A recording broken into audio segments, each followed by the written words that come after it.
Stand by to launch FanStream Sports. 3, 2, 1. Let's start. Hello, sports fans. Welcome to FanStream Sports. Nothing but pure sports. This is the JP Show. JP, it's so good to hear you back on the air. Stand by. Now, here's JP. All right, welcome into a Monday edition of the JP Peterson Show. It is Martin Luther King Day, MLK Day. No days off here because we got lots of football to talk about. Tons of football to talk about. Breaking news, Sean McDermott fired as the Bills head coach. What does that have to do with Tampa Bay? We'll tell you. The Lightning have now gone 13 games in a row with a point, having lost in a shootout to St. Louis over the weekend. Boo. But still cranking. So we'll get to some Lightning talk as well today. The national championship game is tonight. Indiana, Miami. Lots to get to there. A lot of great storylines in this game tonight. Good morning to you, Nick Geddes from On3 Sports. How are you, partner? Good weekend? Yeah, I'm doing great. It was a great weekend. The weather was fantastic. Casey had her baby shower on Saturday, so I saw the pics. Yeah, the house is full with clothes and even more clothes and even more clothes on top of that. So many clothes. So yes, it was February 23rd is the due date. So we are almost a month out. We're almost a month out. Wow. Are you getting excited or are you freaking out? I'm ready to go. I think I told her this. I'm excited, and I'm tired of people telling me like, oh, you're excited now. Just wait till it happens. Just let me find out. Just let me be excited right now, and we'll cross that bridge when we get there. That's where I'm at. Oh my God. Yeah, you're gonna be weirded out by the whole thing. Yeah, you, Mr. Nick Geddes, Mr. Calm, cool, and nothing really breaks you. You'll be broken. You'll be broken. Absolutely, it's fantastic in a good way. I wouldn't say nothing breaks me. I would not say that. I would say, and I will tell you this, and this is old school. Instead of go get this book. It's called What to Expect When Expecting. If you don't have it already, I swear to God, every time something popped up. This is back pre-internet, really. Well, not pre-internet, but where you could look up everything on the internet. And you just go to this book, and it had everything in it, and it was our Bible. And we did everything. If this happens, this is what you do. If this happens, it was like so calming to know. Like it's like something would pop up, and like get the book. Yeah. Instead of searching it, you go to what's called the glossary and the table of contents, and you figure the whole thing out. Yeah. The glossary, that's the thing in the back of the books, right? The back of the book, right. Any subject matters. It's gotta be honest. It's been a while since I've looked at a glossary. Yeah. That was the old search engine. That was your search engine. It worked just fine, by the way. Worked just fine. Not a problem. Oh man, old school. All right, so we'll be getting into a whole bunch of silly stuff, and we'll preview the game with Indiana and Miami. I believe, our good friend Tom Brew, Sports Illustrated Indiana, will join us at 10:30. All right, cool. So we'll get him on to preview. I love it. You know what? I've been kind of falling in love with this Indiana story. Obviously, as a FSU fan, you don't want to fall in love with it, even though there are a lot of these Miami Hurricane players that are, dare I say, likable. There's a lot about this program. It's not the idiots of yesteryear. It's a good group. It's a good group, and they're very talented, and they've done a hell of a job. You got to tip your cap to them, no doubt.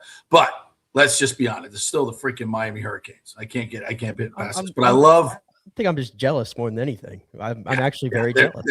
100%. They figured out the portal. They know how to do it, and we don't. Although Florida State now has like 6 quarterbacks, and they got a commitment over the weekend from like the JUCO National Player of the Year or quarterback, who's very intriguing. But whatever. It might be better than the guy that they're paying $1 million. Yeah, exactly. So, but they're in the market of offering the top best quarterback $6 and $7 million a year. We're not actually in that market, and that probably makes a difference. But I will watch tonight's game with absolute incredible interest. I think it's going to be really, really good. So we'll get to that. All right. So I want to start.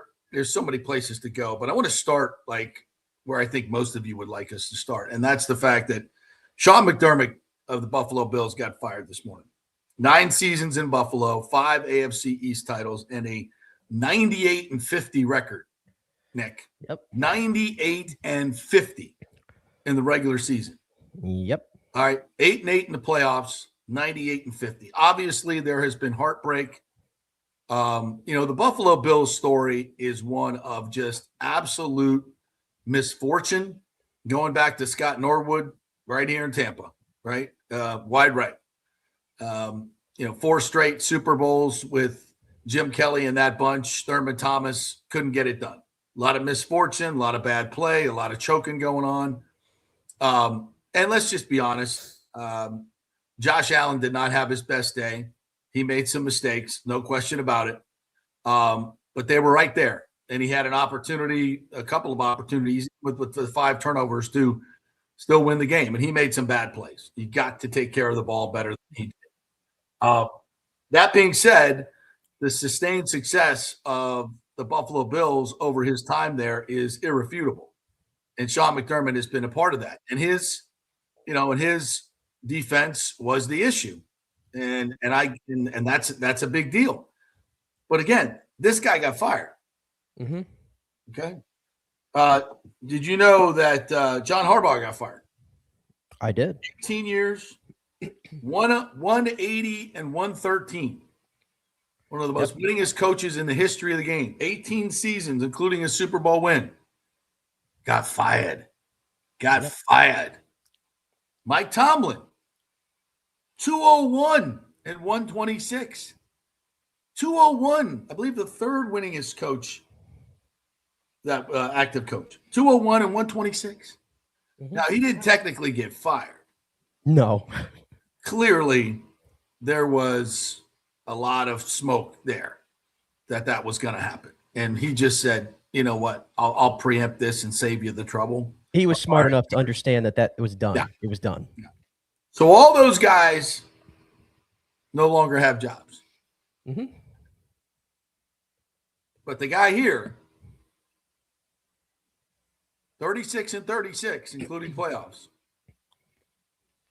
And by the way, I'm not doing revisionist history. Handed a Super Bowl team with Tom Brady. Didn't get to hire his coaches.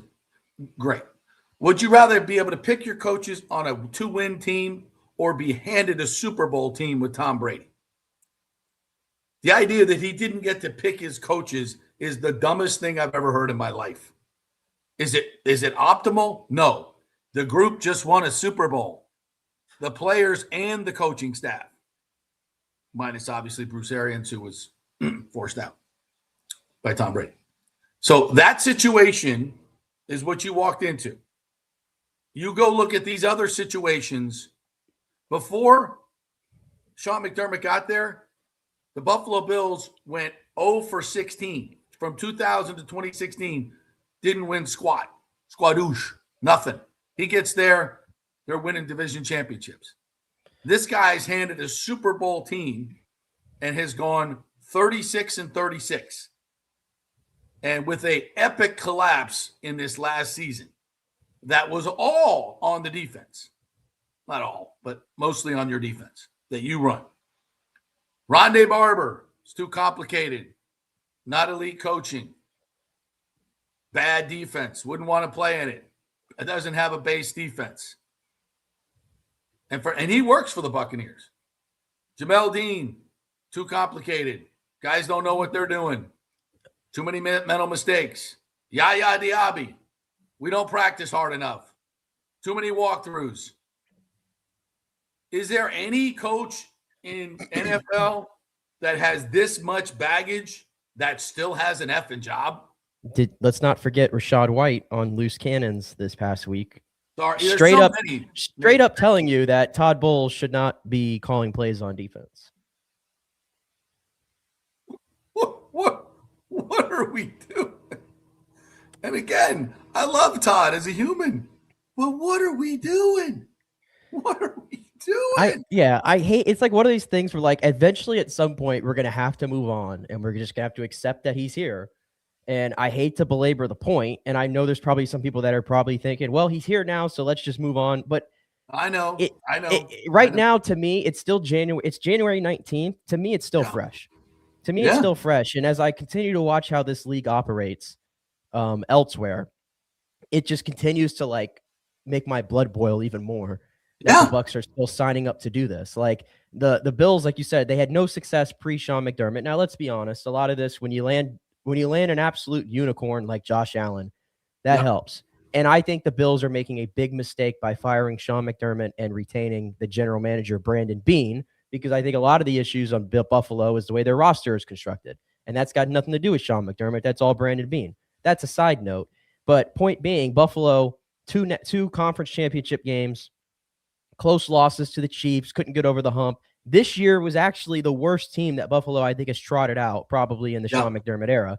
And it was basically Josh Allen, James Cook, we need special. And the second that they couldn't provide, or at least Josh Allen couldn't provide a little bit of special in that playoff game, McDermott's got to go. Did he deserve it? Deserve's got nothing to do with it in this business. It's results-oriented. Did John Harbaugh deserve to get fired after 18 seasons with all of his cachet and Super Bowls and his 180 wins? I don't know. But deserve's got nothing to do with it. And these owners and these teams, they recognize that. And I almost like compare it to, I make like a soccer comparison all the time. For those who don't follow soccer, sacking the manager, as you call it. The amount of turnover in soccer at the manager coaching position, it's insane. And I give you an example. Everybody knows the great Real Madrid. If you don't know soccer, you probably know what Real Madrid is. It's the greatest club probably that's ever stepped foot on the face of the earth. They hired a manager in the summer named Xabi Alonso. Xabi Alonso coming into the Madrid job was like supposed to be the next great coach that was going to take Madrid to the heights, back to what they've been, all that stuff. They are second in their league that they play in. They are second, like 3 or 4 points out from the top of the table halfway through the season. He was fired last week. Sacked. 6 months. 6 months. Okay. I almost feel like I operate in my brain, maybe not 6 months. Maybe that's a little too early, but that's kind of how my brain sort of operates, that if it's not working, if it feels like it's not going well or something's off, or you have even a longer sort of track record of it not getting done, just pull the plug.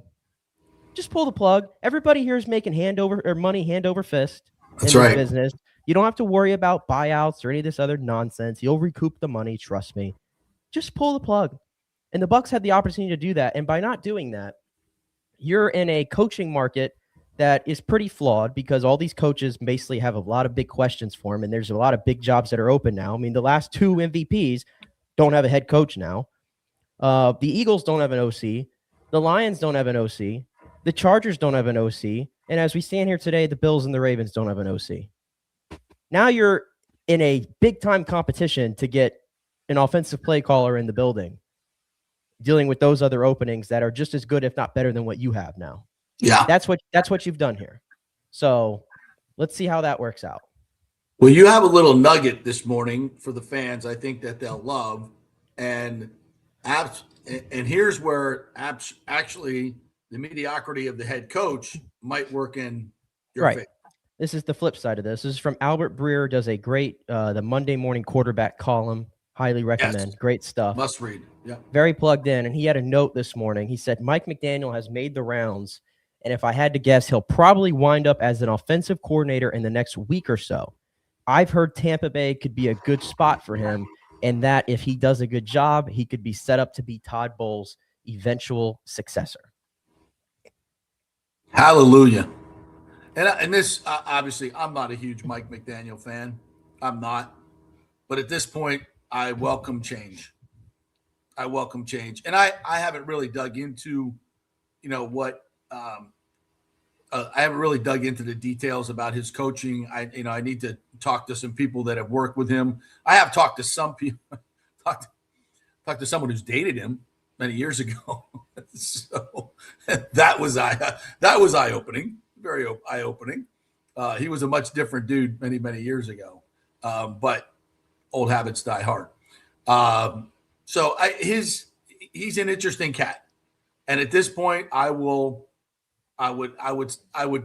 die for a Mike McDaniel-led offense. An experienced play caller who's done it, has a lot of creativity in the run game. We know this. And he feels a lot like Liam Cohen. Feels a lot like Liam Cohen with experience, with play calling experience. And, the reason he got the job in Miami was because of, the pedigree, Shanahan, all that. He's got that. He's got that. So, and if you go back 4 years before he got the Dolphins job and look at his pedigree as far as an offensive coordinator, it's damn good. It's damn good. So you like all of that stuff coming in. And it's just better than what we got right now. I mean, that's the biggest thing is like, I just, again, love Todd, great dude, super great dude. But all the stuff that we've learned over the past month, a lot of stuff that was inside the building that has gotten outside the building, none of it is in Bowles' favor. And it almost feels like there's a, and I've seen this before within organizations where the players, some people in the administration, they can't come out publicly and say it. So they start leaking it out. It starts coming out. It finds its way to the JP Petersons, the Rick Strouds, the Ira Kaufmans. It finds its way out. And that is not by accident, because there's a lot of politics that are involved, clearly, especially in this situation in Tampa Bay. You've got multiple different owners. It's not just one voice. And I'm pretty confident in saying that there's not 100% unification behind this strategy of keeping Todd Bowles. I think there are some within the ownership group that would like a change, or certainly have spoken up for change, kick the tires on John Harbaugh. And we find out the whole, he wants his own GM thing wasn't exactly true. So there's a lot of smoke here. And maybe it is, even though John Gruden was fired 19 days after, Lovie Smith was, there was some time that went by after the season. There's still a lot of things that can be done. We still haven't heard from the Glazers officially. We haven't heard any statement. And I understand, look, it's a 99.9% chance that Todd Bowles is coming back. But stranger things have happened. So who knows? But I'm just here to say that given what is out there in the NFL landscape right now, the fact that Todd Bowles still has a job is crazy to me. Absolutely bananas. And, in terms of the guy has been given ample opportunity to show what he can do. 8 years as a head coach. And it's well below the records that we've taught. 36 and 36 here. I think 30, 63 and 71 overall when you throw in the Jet stuff. Bad. Under 500, mediocre. Way worse than any of these guys that are getting fired. Yep. But we have to operate. He is the head coach. We have to operate like that. And so you are correct. It's all about the offensive coordinator hire. And I keep saying it's the most important hire you can make in your organization after GM is who's going to be calling plays on offense. That's just where the league is going. And, McDaniel, to me, like, of the group that's out there, I think, would we all agree that's the home run of the group that's out there right now? Because, I mean, I know I see a lot of people saying, what has he done? What is this? I mean, listen, Miami 2 years ago, 2023, had the number one offense in football. Number one. He crafted a number one offense in football, and his quarterback was Tua Tagovailoa. I mean, come on. Yeah. What he does in the run game, he's probably, in terms of play callers and the stuff they do in the run game and the schemes he puts together there, he's probably like 1A, 1B up there with whoever. Yeah. He's that good. The passing game will come along too. He's probably going to be very motivated to get the stink out of what the last 2 years sort of caused his reputation to hit a little bit. Yeah. So that's why I like it as well. He's young. I was almost going to say he's got this energy to him, but based on what I saw from him as a head coach, he's like I said, he wouldn't be like my ideal head coach candidate. If he's quirky from a big he's team. Really quirky. He's a little quirky, but under this setting, I just need him to call plays. That's all I need him to do. And in terms of all the other options of who the Bucs have interviewed so far, none of the other names, they don't move me. They just don't. I'm not moved by, like, Zach Robinson is the name that has had probably the most associated around it right now with the Buccaneers. Right. is Zach Robinson qualified to be an offensive coordinator in the league? The answer to that question is yes. He's qualified. Yeah. Does it move the needle that much for me? Not really, if I'm being completely honest with you.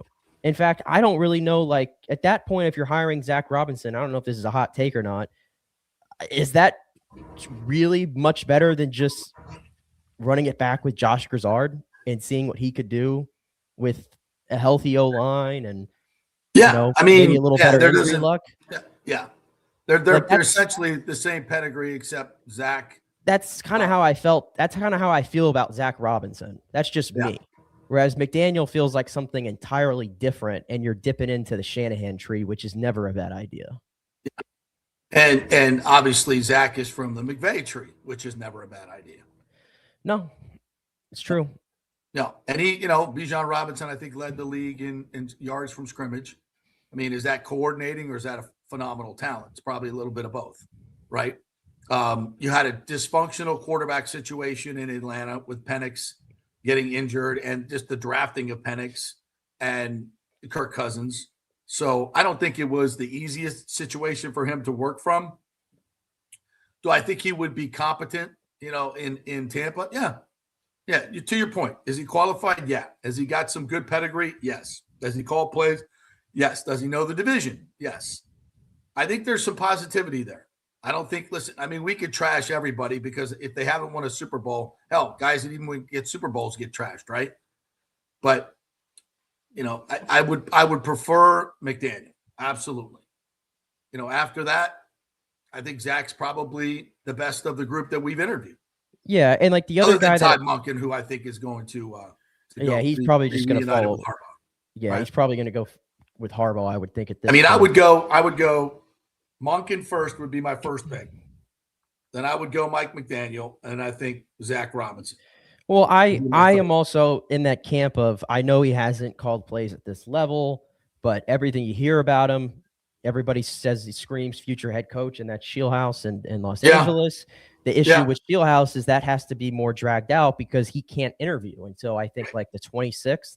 And he's never called plays before. And also Shieldhouse, he can't interview for a lateral job, I think it is, until the 26th, right, because he would have to go OC to OC. But he can interview for head coaching opportunities, and that's why you're seeing Nate Shieldhouse has been interviewing only for head coaching jobs right now. So competition for him is very stiff, but it's the same thing with McDaniel because McDaniels has been interviewing for all these head coaching openings as well. And now that Buffalo's open, does Buffalo like that too? Do they want to with all McDaniel? With all the openings, doesn't it feel like Shieldhouse is going to get one? Just because if I were a team, I would take a chance on him because I'd rather be early than late on a guy. Yeah. I'd rather be early than late. Yeah. Yeah. All right. So I wanted to start with that, get that rolling here a little bit, and see what you guys have to say about it. A great point here by Nathan Elliott. Mike Vrabel is the longest tenured AFC East coach today.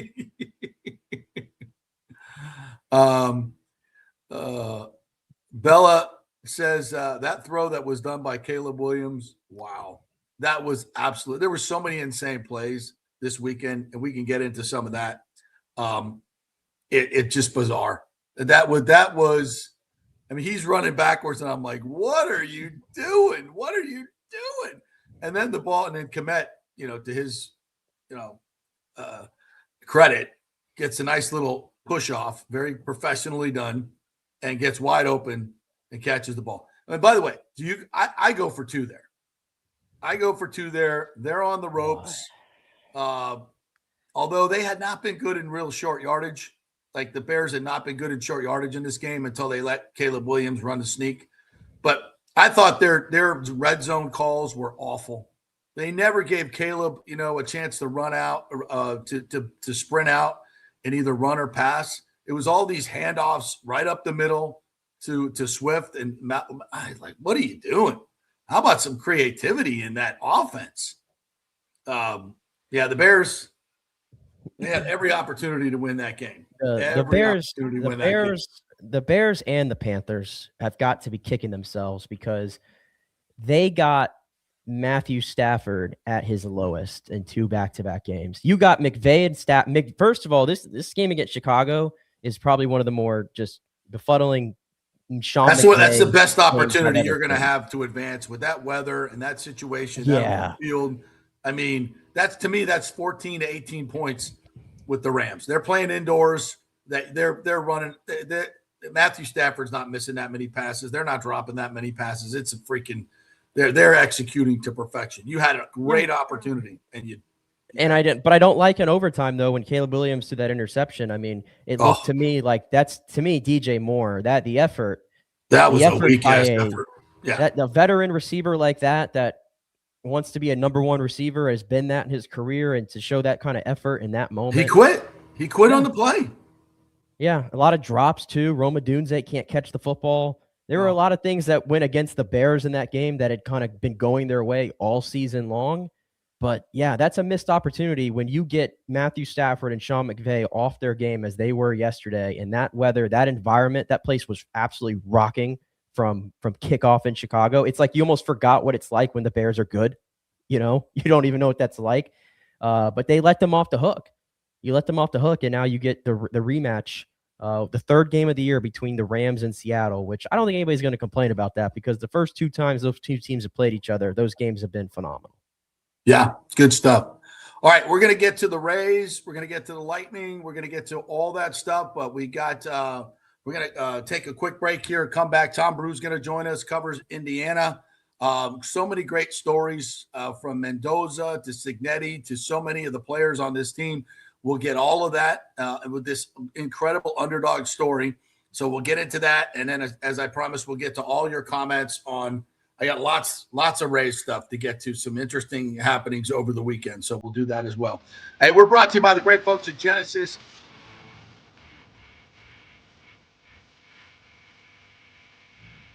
Drive, and they'll 10x your entries for that gas card. Also making incredible deals on the best cars on the road, in my opinion. If you're looking for a luxury SUV or sedan, go drive these cars, then look at the value. You will be astounded at the deals you can make for these incredible cars. The GV70, the GV80, the sedans, the coupe, absolutely phenomenal. Go check it out. Genesis of Tampa, 801 East Bears Avenue. Tell them JP sent you. Back in 3 with Tom Bruce. Stay with us.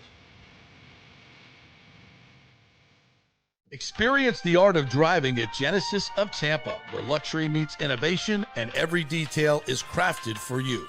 From the bold G70 to the refined GV80, Genesis delivers power, elegance, and technology years ahead of its time. Book service online, and our Genesis Experience advisors will pick you up and drop off your vehicle. If available, you can enjoy a courtesy car while yours gets a complimentary interior vacuum plus a generous offer for your trade. Every new Genesis comes with the Miracle Advantage Plan, 10 years or 250,000 miles of powertrain warranty and 4 years of complimentary maintenance.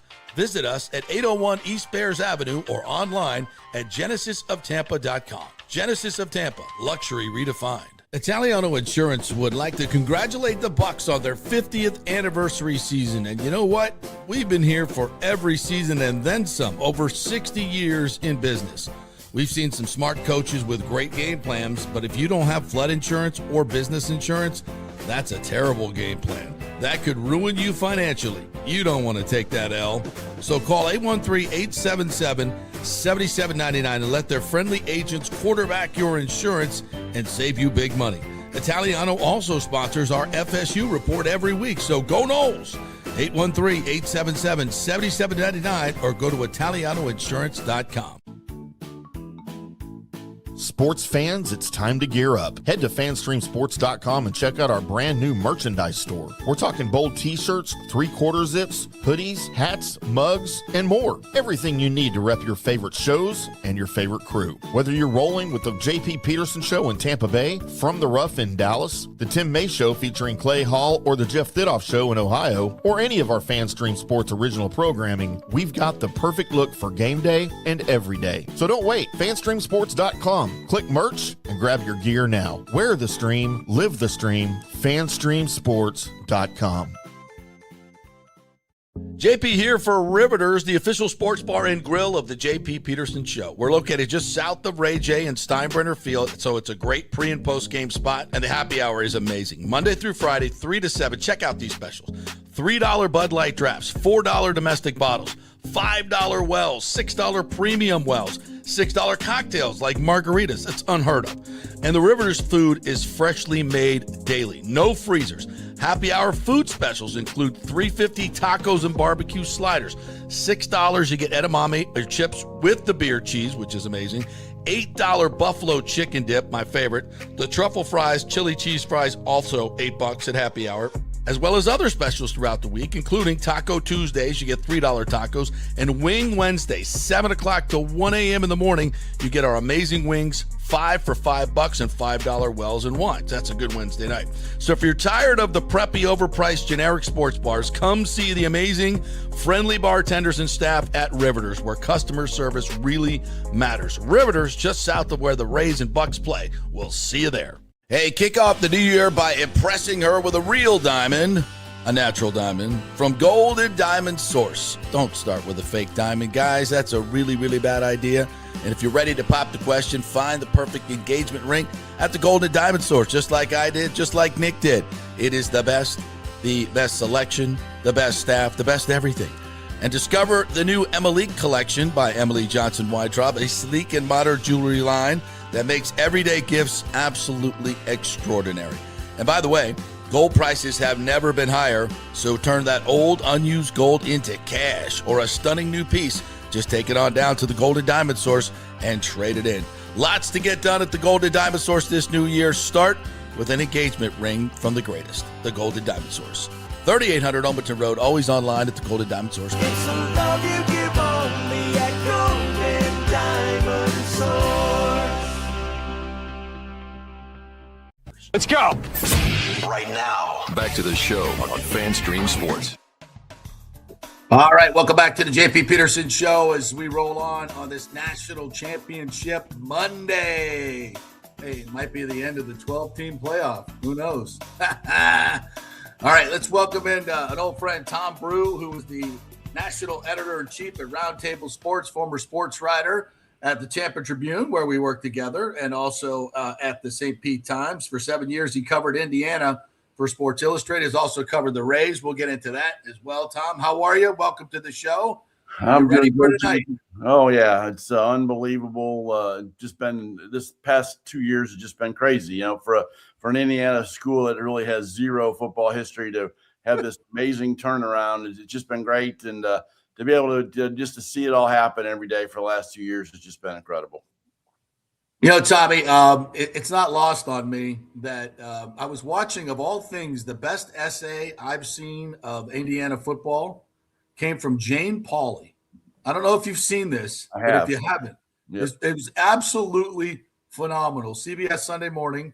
She did a piece. She's a longtime Indiana girl, and it just gives me chills. You know, it's not for, maybe not for the younger kids, but for some of us older folks that have been around college football for 40 and 50 years, knowing that Indiana is the losingest, the worst, had more football losses than anybody. And in 2 years, we're on the precipice of a national championship. If that doesn't scream how college football has changed at its foundation, I don't know what does. I'll just open the floor to your thoughts on what's going on here. Yeah, absolutely. I mean, it's when they beat Ohio State to win the Big Ten championship on December 6th, it was their first outright Big Ten title since 1945, 80 years ago. They tied for a title in 67 and got to the Rose Bowl that year, lost to an O.J. Simpson team. But and since then, in those 58 years, they had 10 winning seasons. That was it. And then, obviously in 2019, they were pretty good. In 2020, COVID year, they were very good.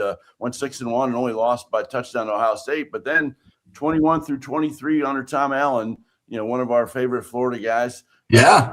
They were 3-24 in the Big Ten over a 3-year period.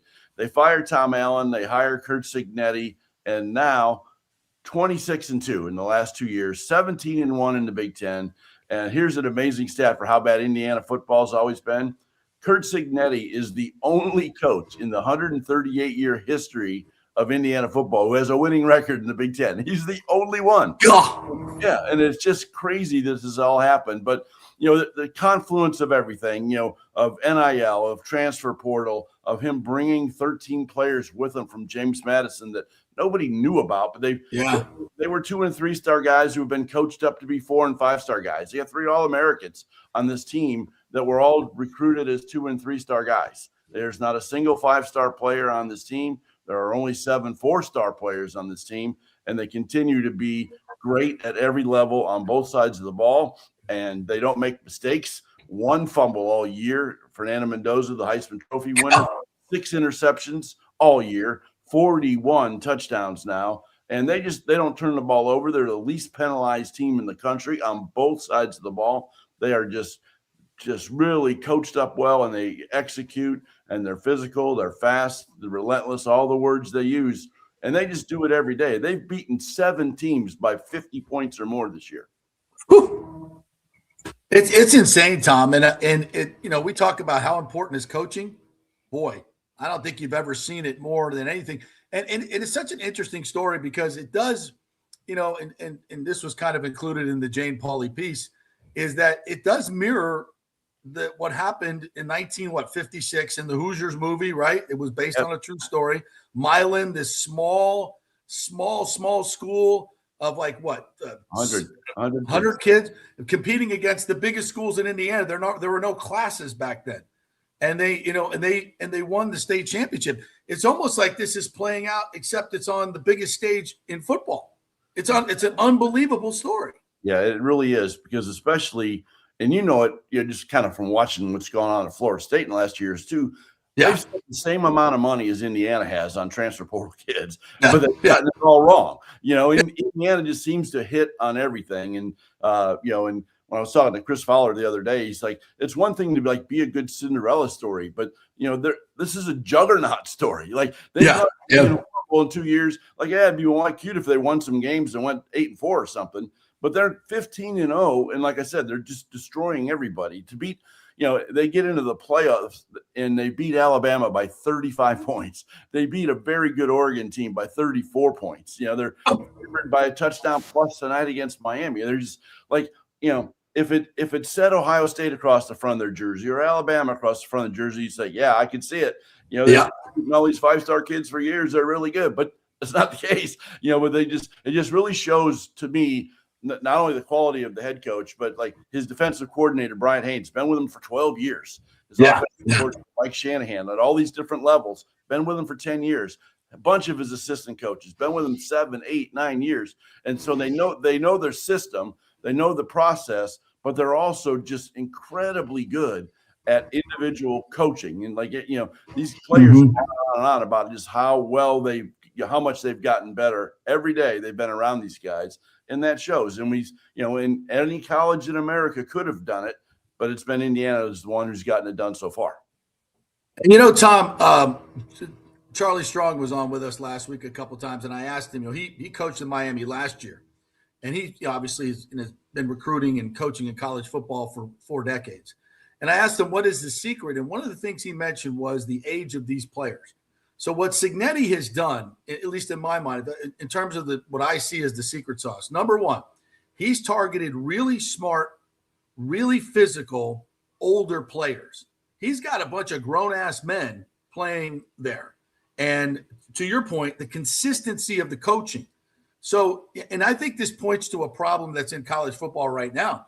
All these other teams, their systems, they're trying to teach it in, 15 days of spring, and then 20 days of fall, and that's it. That's all you got. And all these kids are running around from different system to different system. They don't know what the hell they're doing. And that's why there's the quality of the play is so bad so many places. And then you see what Indiana has done, and you know what they're doing? They're just buttoned up. They don't, to your point, they don't make mistakes. They don't make mental errors.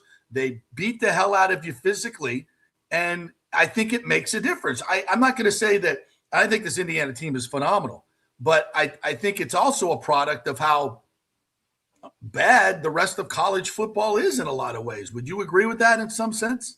Well, I think so. I mean, it's, I think when you're trying to put a new team together every year, and I think obviously we see this much more in basketball than we do football.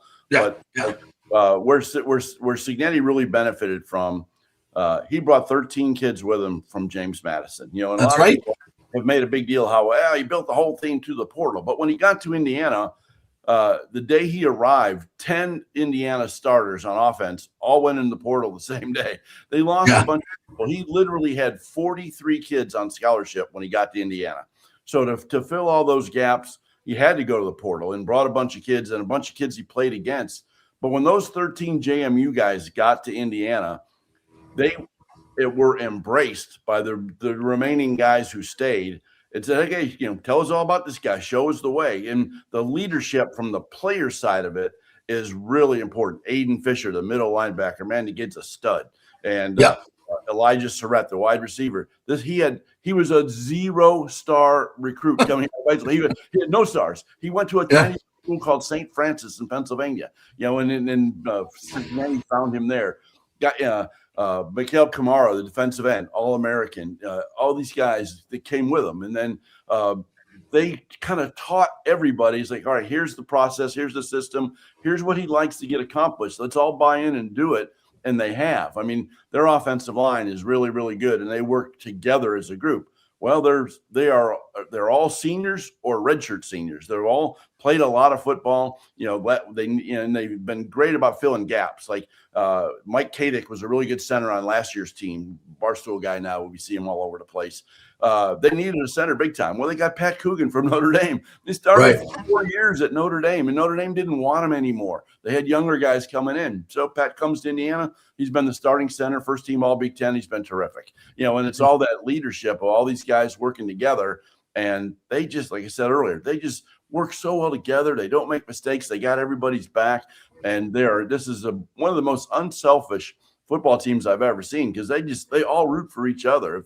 If somebody gets 3 touchdown catches in a game, those other 4 receivers are happy for them. But then there are also games like Oregon where they throw 5 touchdown passes to 5 different guys, so there's a lot of talent, a lot of depth. And of course it helps when you have a quarterback who's been playing as well as Fernando Mendoza has all year long.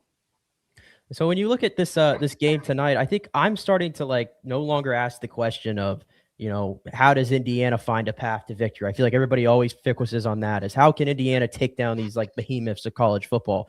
But to your point, they're blowing out all these teams. And so now I have to ask the question, how does Miami stay into this game? And I know Miami's got, probably, maybe the athlete advantage and things like that. But what do you think they could maybe take advantage of in this football game to stay with Indiana? Yeah, Alabama people thought they had the athlete advantage too. So did Oregon people. Miami obviously has a ton of talent. They're a very good team, and they were ranked number 2 in the country earlier for a reason. But and I was evaluating these playoff run. I kind of took a lot, like when we were leading into the Rose Bowl. I looked at Alabama's 3 losses, and it's like, well, why did they lose, and what can Indiana exploit to beat them? Same thing. It did the same thing with Oregon, because the only loss they had was to Indiana in Eugene earlier. But so when I looked at Miami, when I look at their 2 losses, they made a ton of turnovers.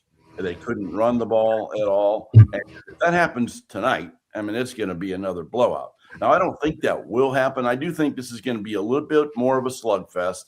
I think it'll be a slower paced game. I can't imagine Indiana scoring 35 points in the first half of this game.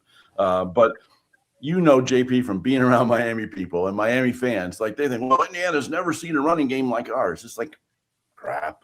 They're ranked number 72 in the country. They average 154 yards a game. Penn State averaged more. Iowa averaged more. Oregon averaged more twice. Hell, even Old Dominion and Kennesaw State, the teams that won 10 games each that were non-conference, they all average more yards than Miami. They're a good running team, but they're not great. And Indiana, they don't stick with it. No, and Indiana is number 2 in the country. He only allows 75 yards a game rushing. And, last week against Oregon, they allowed 1 71-yard run. The rest of it, 25 carries, 22 yards. Alabama game, 24 carries, 23 yards. They just completely shut down everything. And then Alabama was 0 for 5 on 3rd and 4th downs trying to run the ball against Indiana. 0 for 5. Just couldn't ever keep moving the chains. So to me, that's the big thing, is that, Indiana has to keep Miami's running game in check. Indiana's or Miami's offensive line is pretty good, no question about it. But if you watch Indiana much at all, Indiana's linebackers are incredible. Like all of them can run. They got plenty of depth. I mentioned Aiden Fisher earlier. Isaiah Jones is incredible. Hardy's great. They really fly the ball and they really scheme everything up really well. Like you don't see the same 4-3 look every time. They blitz a lot with their linebackers. They drop back in coverage a lot. Slant a lot. Yeah, they do. And like tight ends never do anything against Indiana because the linebackers can lock down anybody out in routes. They're really good tackling team too. It's one of the best tackling college football teams I've ever seen. They just don't miss tackles. So it's and I think especially with Miami, like the Tony kid, the wide receiver, the freshman, I like him. And he's very quick and very elusive, but Indiana tackles so well. But I think they'll be able to limit him with yards after the catch too. And and they get on people, so Carson Beck, when he's uncomfortable, he does make mistakes. He's been pretty good lately, and he was good against Ole Miss, but he still makes mistakes. And, I think it's going to be interesting to see if, like the Miami people all think they can move the ball against Indiana, and I don't know if they can. Tom Brew joining us here. Been covering Indiana for a long, long time. To me, this seems like the classic matchup of great athletes versus, the really fundamentally sound team that doesn't make mistakes, right? And to your point of all these matchups that we've talked about, they all feel like, okay, we're bigger, better than them. And then they get smacked in the mouth and they don't know what to do. Where's the adjustment? And this is where I think the coaching matchup is so far in Indiana's favor. And I watched Shannon Dawson throughout these playoffs, and look, they're winning games. But that last game, you just run the damn football. They were done.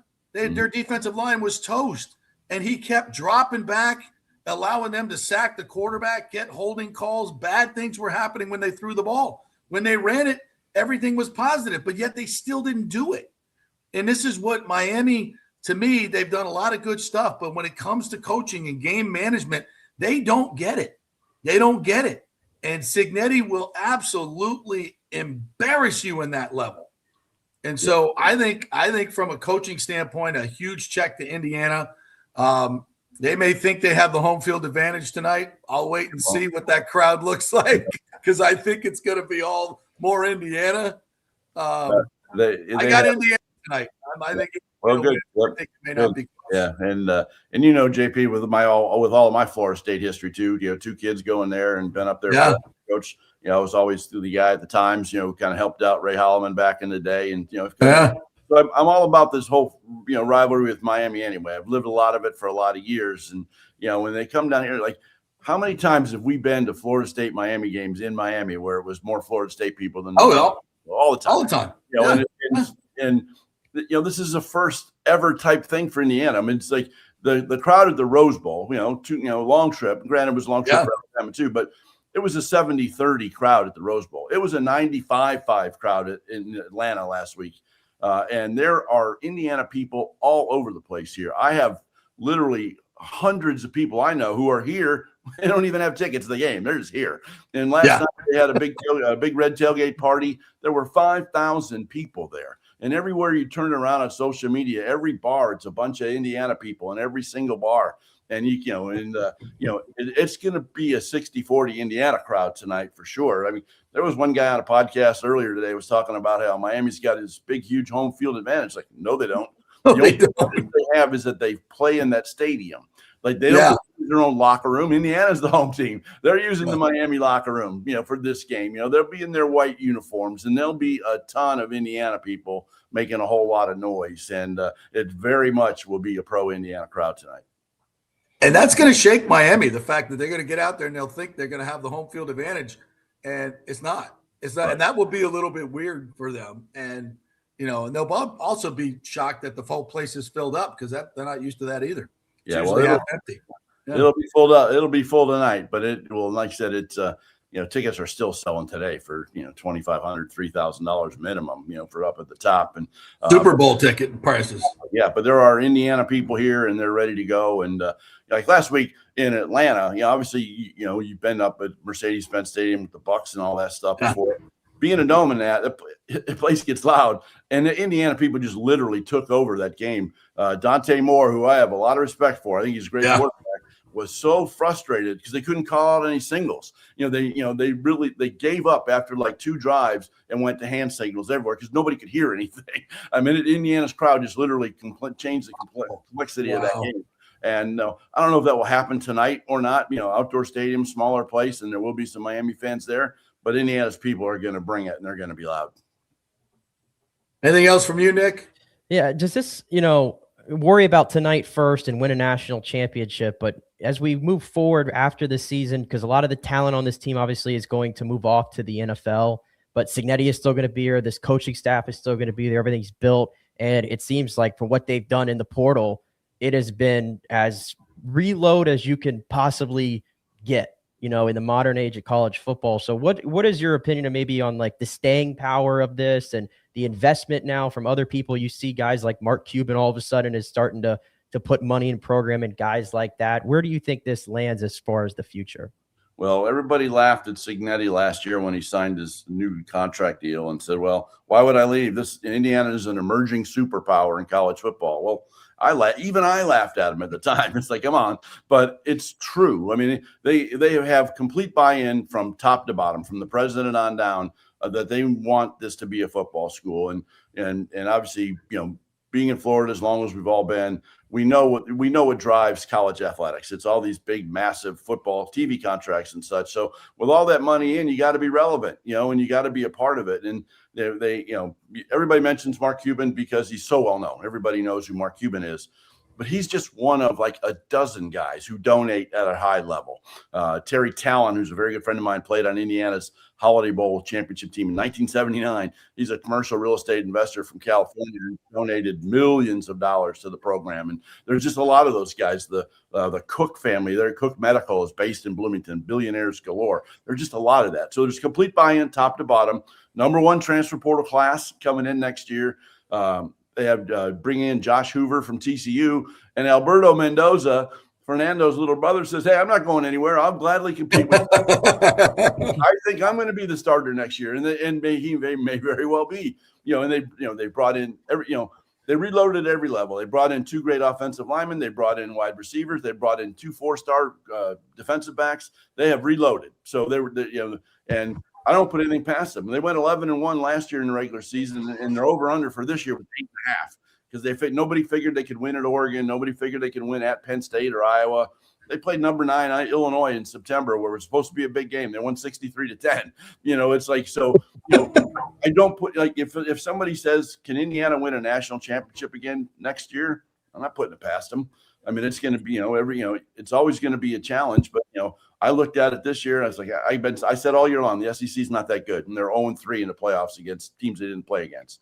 How about that? Yeah, I know. And obviously the Big Ten's very good. Oregon's going to be good next year. Ohio State, Michigan, I think under Winningham will be good. Penn State, Matt Campbell, I think is a great coach. The Big Ten, I think next year will be the best conference in the country and very top heavy. Now, I'll be the first to admit, those teams at the bottom of the Big Ten, like Purdue and Rutgers and such, are just not very good right now. But so what? It's like, when Miami beat Texas A&M, I wasn't the least bit surprised because Texas A&M beat the 7 worst teams in the SEC this year. Right. If you could ever have an easy SEC schedule, they had it. And then Miami scored 10 points against them and still won. So it's it's just a different time. And Indiana's there, fully invested with they were able to keep both their coordinators. Their defensive coordinator, Brian Haynes, who probably could have gotten a head coaching job. He's getting paid $3 million to be the defensive coordinator next year. $3 million. and where everybody like Mike Norvell can thank Kurt Cignetti for still having his job. Luke Fickell at Wisconsin, Mike Loxley at Maryland. They can all thank Cignetti for still having their jobs because instead of getting fired this year, all of those schools and all those universities said, you know what, we're doing NIL wrong. We can't blame the coach completely because as an institution, we're doing this wrong and we need to do it better. And they give it more time to fix it. And now we'll see if anybody can. But certainly, Indiana's created the blueprint for it. But, how well can anybody duplicate it? That's the secret sauce. And I think Cignetti, with all those things that we mentioned, I think he's figured it out. But it does come down to coaching and discipline And I just love listening to Cignetti talk and how he does it. And it's no nonsense. It's a very Nick Saban-esque, right? I mean, that's where his pedigree comes from. And he runs that program just like Alabama. No nonsense. No nonsense. And you can see the fruits of his labor. Hey, before you go, some quick notes on the Rays, because you cover the Rays as well. Over the weekend, Ken Babby did a podcast last week. I watched the whole thing and listened to it, and I thought it was really good and really gave me a lot of hope of what these guys are going to do and how hard they're going to work and their aptitude to do so with a lot on their plate. I mean, there's a ton. I think he was right when he said there's bigger headwinds for the Rays than maybe any franchise in sports, but there's also great opportunity here in Tampa Bay, especially for baseball, because I personally think we've done everything wrong in terms of stadium location, ownership. We've done a lot wrong, and there's a lot of room for improvement, and I think these guys can get it done, and I'm going to give them some leeway. They've been here 5 minutes, and everybody's already pissed off that they don't have a $300 million or a $3 billion retractable roof stadium and a $300 million payroll. I'm like, can we give them more than 5 minutes to get it done? Absolutely. What are your thoughts? Well, I agree with you. And of course, obviously I've paid very, very close attention to everything you've been doing the last year or so with all this stuff and sort of being at the forefront of what's going on with it. I appreciate that. I think, having a new ownership group is a wonderful thing. It absolutely is a huge deal. But there are a lot of things at play. Like for one, they cannot rush the stadium thing. Right. They absolutely have to get the best spot. And then when they do, then they have to build the best stadium, and you can't say, all right, you can't buy the team on a Monday and say, snap your fingers and say, all right, we'll put it there, we'll build it there, and we'll go. Like this, they need to get this 100% right. And obviously, it needs to be in Hillsborough County. I'm a longtime Pinellas County guy myself, but still it needs to be over there. Mostly because we've tried for 30 years to get people from Tampa and Hillsborough County to go drive across that bridge, and they just won't do it. But, there are plenty of good locations in Hillsborough. It seems to me like the HCC campus thing and being across from Ray J is sort of the leader in the clubhouse right now, and that will be fine. I was always a bigger component of the fairground site just because of the room and access to people from Orlando and access to people coming from the South and such. And there's room to build a beautiful Atlanta-like, battery mini city out there around the ballpark. And I don't know, and I was always a little leery of the Ybor stuff because I just wasn't sure where you would squeeze all that in. And but I think that's why they're doing all their due diligence. I mean, they're trying to make sure that they get all this stuff done and get it all right. And like I said, those of us are so used to going to Tampa Stadium and Raymond James Stadium all these years, and hell, even last year going to Steinbrenner Field, like we know how to get to games on telemetry.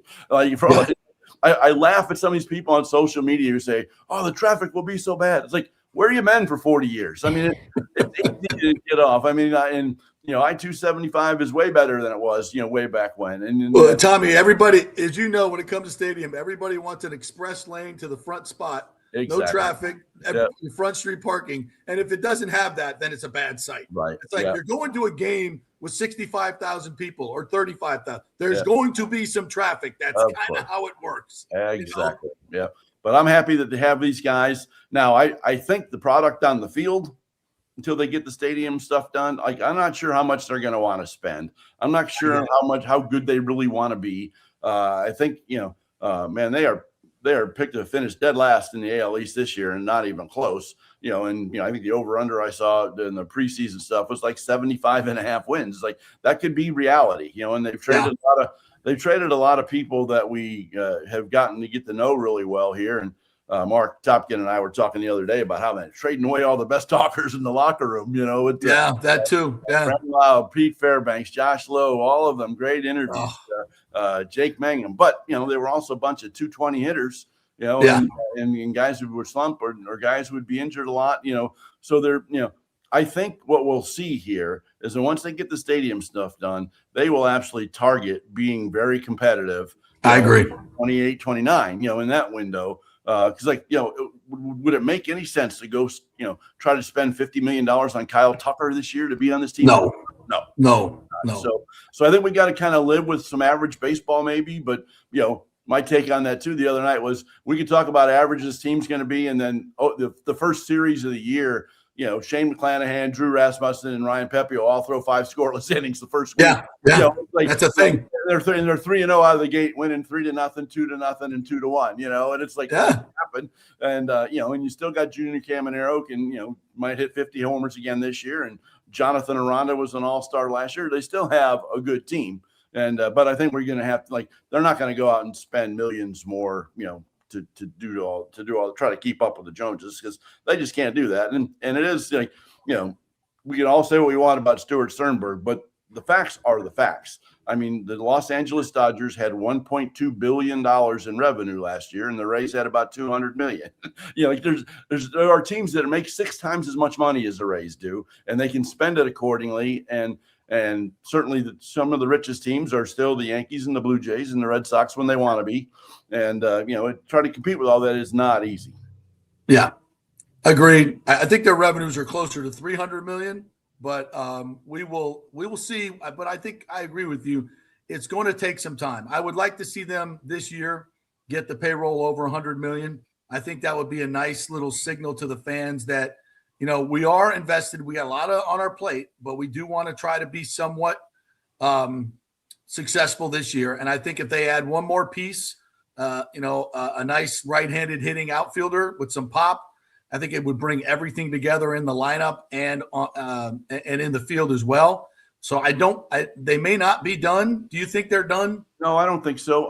There's still enough unsigned people who aren't there that they can maybe get on a better deal than they could have in December, January. Or make a trade with all the prospects they have. And then one thing too to keep in mind too, like I am a huge Drew Rasmussen fan. I am a huge Ryan Pepio fan.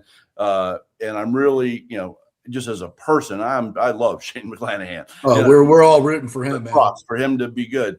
Well, if you have this money where they're at payroll wise now, if those guys all come out of the gate pitching great, is it time to sign Pepio to a longer term deal and kind of lock him in now? Same with Rasmussen. If Shane can come back at all, you try to lock that in a little bit more, because you would have the money to do that for those. To me, those are the 3 most important people on this team right now, other than Caminero. And then obviously you got to do a deal with Junior at some point, but there's no rush. And I think that's something that'll probably come 27, at some point. Yeah. But they have the money now. They can kind of lock up some of their stars if they want to, and then we'll see how some of these younger guys emerge. I'm still a big Joe Boyle fan. He's got incredible stuff. He just, he got a little wild. Got to harness it. Yeah. He can throw 100, all the time. And we've seen games where he just completely overpowered lineups, first game up, 5 innings, no hit ball. He did that 2 or 3 other times too. They've got guys like that, and so I think we'll see. And then, they have that next wave of guys in Durham who are close too. And even Carson Williams, who, got called up, was very, very average, for those 6 weeks he was up in the big leagues, but he's a 20-year-old kid learning his way too. I still think he's going to be a really good player too. And obviously I think at some point in 2026, we see him back, playing a fair amount of shortstop too, but we'll see. But it's just, I'm glad we're turning the page on the Sternberg era, and I'm glad we've got a lot to look forward to. And I'll be excited to see where the stadium winds up going, and then how they do it, and because I think these guys who bought this team they're not just businessmen hoping to make a buck. I think they want to have an impact on having they're invested. Team. Yeah. They want to have a quality baseball team in the Tampa Bay area. And those of us who love baseball and love Tampa Bay, and that's, not Tampa, not St. Pete, not Tampa. Exactly. I moved here in 1980, JP, and I've been saying for 45 years, man, this is the city of Tampa Bay, and it's it's the 7th largest city in America if you count right. It's exactly. We need to be in all this stuff together when it comes to pro sports and that, and because those are people in Pinellas County who drive over to watch the Bucs and the Lightning all the time. It can be done, and so wherever they go, we just need it to be well supported, because obviously baseball has not been supported very well here yet. A lot of reasons for that, of course, but I think. For this community, and as much baseball love as we have in this community, there's no reason why the Rays a team that sells 25,000, 30,000 tickets every night. That's why I've always been bullish on this market, Tom, because and I know that baseball is in the fabric of this Tampa Bay region. I mean, you could just look at the product and the players that we pump out year in year. I mean, per capita, I think we have more Major League Baseball players coming out of this area than any place. And we love our baseball. We grow up with baseball, and we've done it so wrong for so long. And it's not about Tampa versus St. Pete, which I see all the time, bro. And I'm like, I'm done with this. It's Tampa Bay, and it's, well, it's only fair that we have the baseball stadium in St. Pete. That's not how it works. No. You need to put it where it works. Right. And you know what y'all have? And I shouldn't even say y'all. You know what we have in St. Pete? Unbelievable beaches, incredible downtown. So, all the spring training facilities, the restaurants and bars and music scene in St. Pete. And again, the beaches are the most beautiful in the world. That's what St. Pete's for. And Tampa is for where we have our airports, where we have our sports teams, where business is hubbed, and then we have, Sarasota and Manatee Beaches, Anna Marie Island, Pasco County is great for that kind of country feel, and, Lakeland, and that it's all just represented in such a great area. And we always try to, make everybody different in this place against this place. I don't get it. Yeah. I don't get it. We're Tampa freaking Bay. I moved here in 97, so I didn't grow up here with this provincialism, I think, that a lot of people have, about the bridge and all this stuff. I didn't, and when I got here, I'm like, what are you people talking about? Yeah. Like, I grew up in South Florida, from Homestead to Jupiter. It's one big city. That's what it is. It's not Dade, Broward, West. It's one big freaking metropolis. And the same thing here. And as sooner we get off this provincialism and work together, then we're going to see some success, not only in baseball, but in transportation, and a lot of things we could do better in the Tampa Bay area. And we just need a little more unity in the community, as Chris Thomas used to say. There you go. So I'm with you on that, brother. Yep, absolutely. I'm excited to see how it all plays out.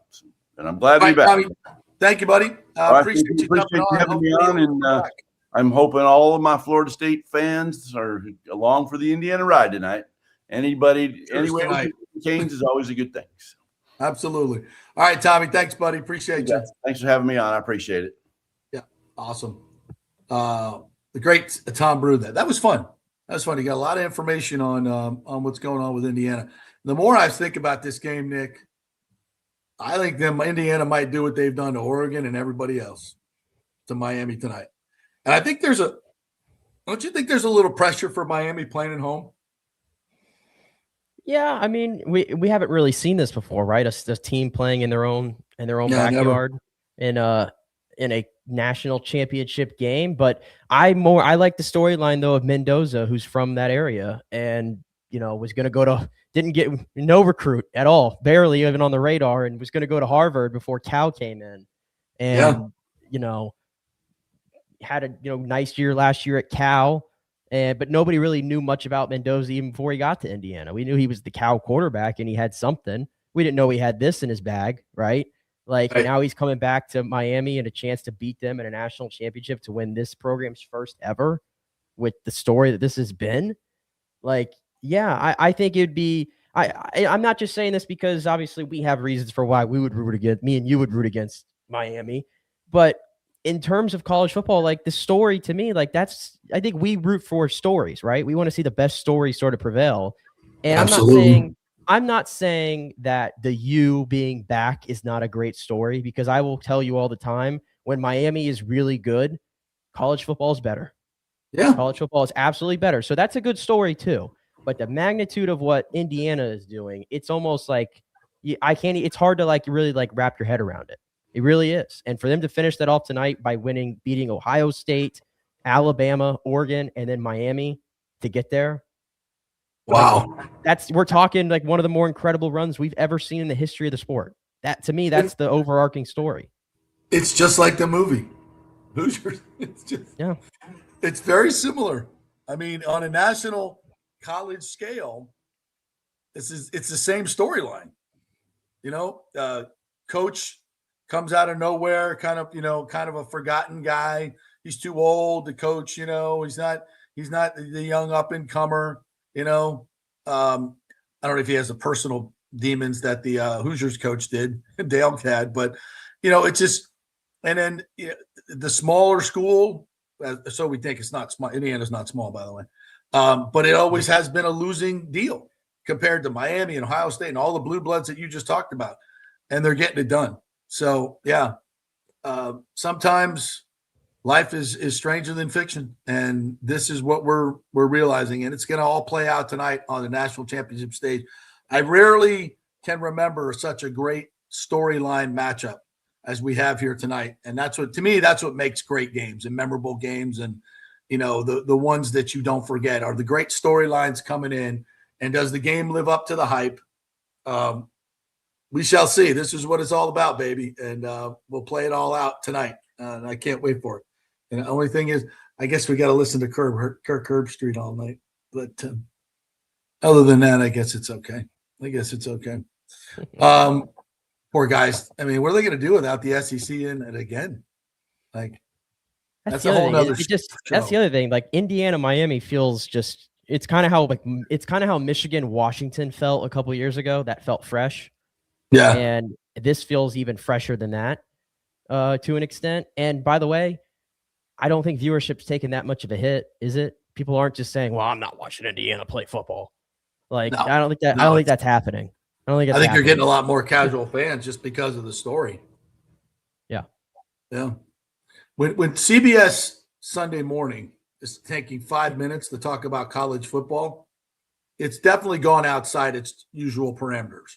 So I think there's a lot of eyeballs that are not normally college football fans that'll be tuning in to see this Indiana story. I think the ratings will be huge. We shall see. All right.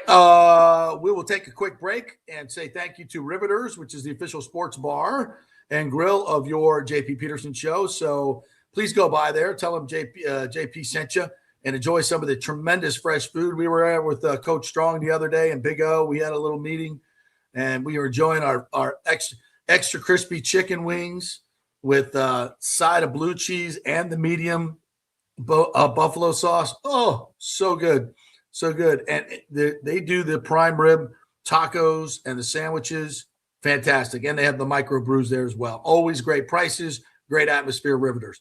Back in 3 with your comments. We'll get to all the other topics. Stay with us. Well, the folks at Third Generation Plumbing and AC want to say thanks for making them so dadgum busy. Of course, advertising on your favorite Tampa Bay sports talk show helps, but it's their incredible customer service, honesty, and integrity that have earned them tons of 5-star reviews. And now you could be part of the team at Third Generation. Yes, they are so slammed, they need to hire more certified AC technicians and plumbers. It's a great family business to work for. My buddy John Rodriguez runs an old school family business since 1995. They pay well, give you all the holidays off, and they offer great benefits. No cold corporate atmosphere here. You're part of the family. If this sounds cool to you, call them and apply at 813-961-8024, or you can email your resume in at thirdgenerationplumbing.com. Just go to the website, you'll see the button, email them, or call them at 813-961-8024. And don't forget about the $169 yearly maintenance special. It's a no-brainer, guys.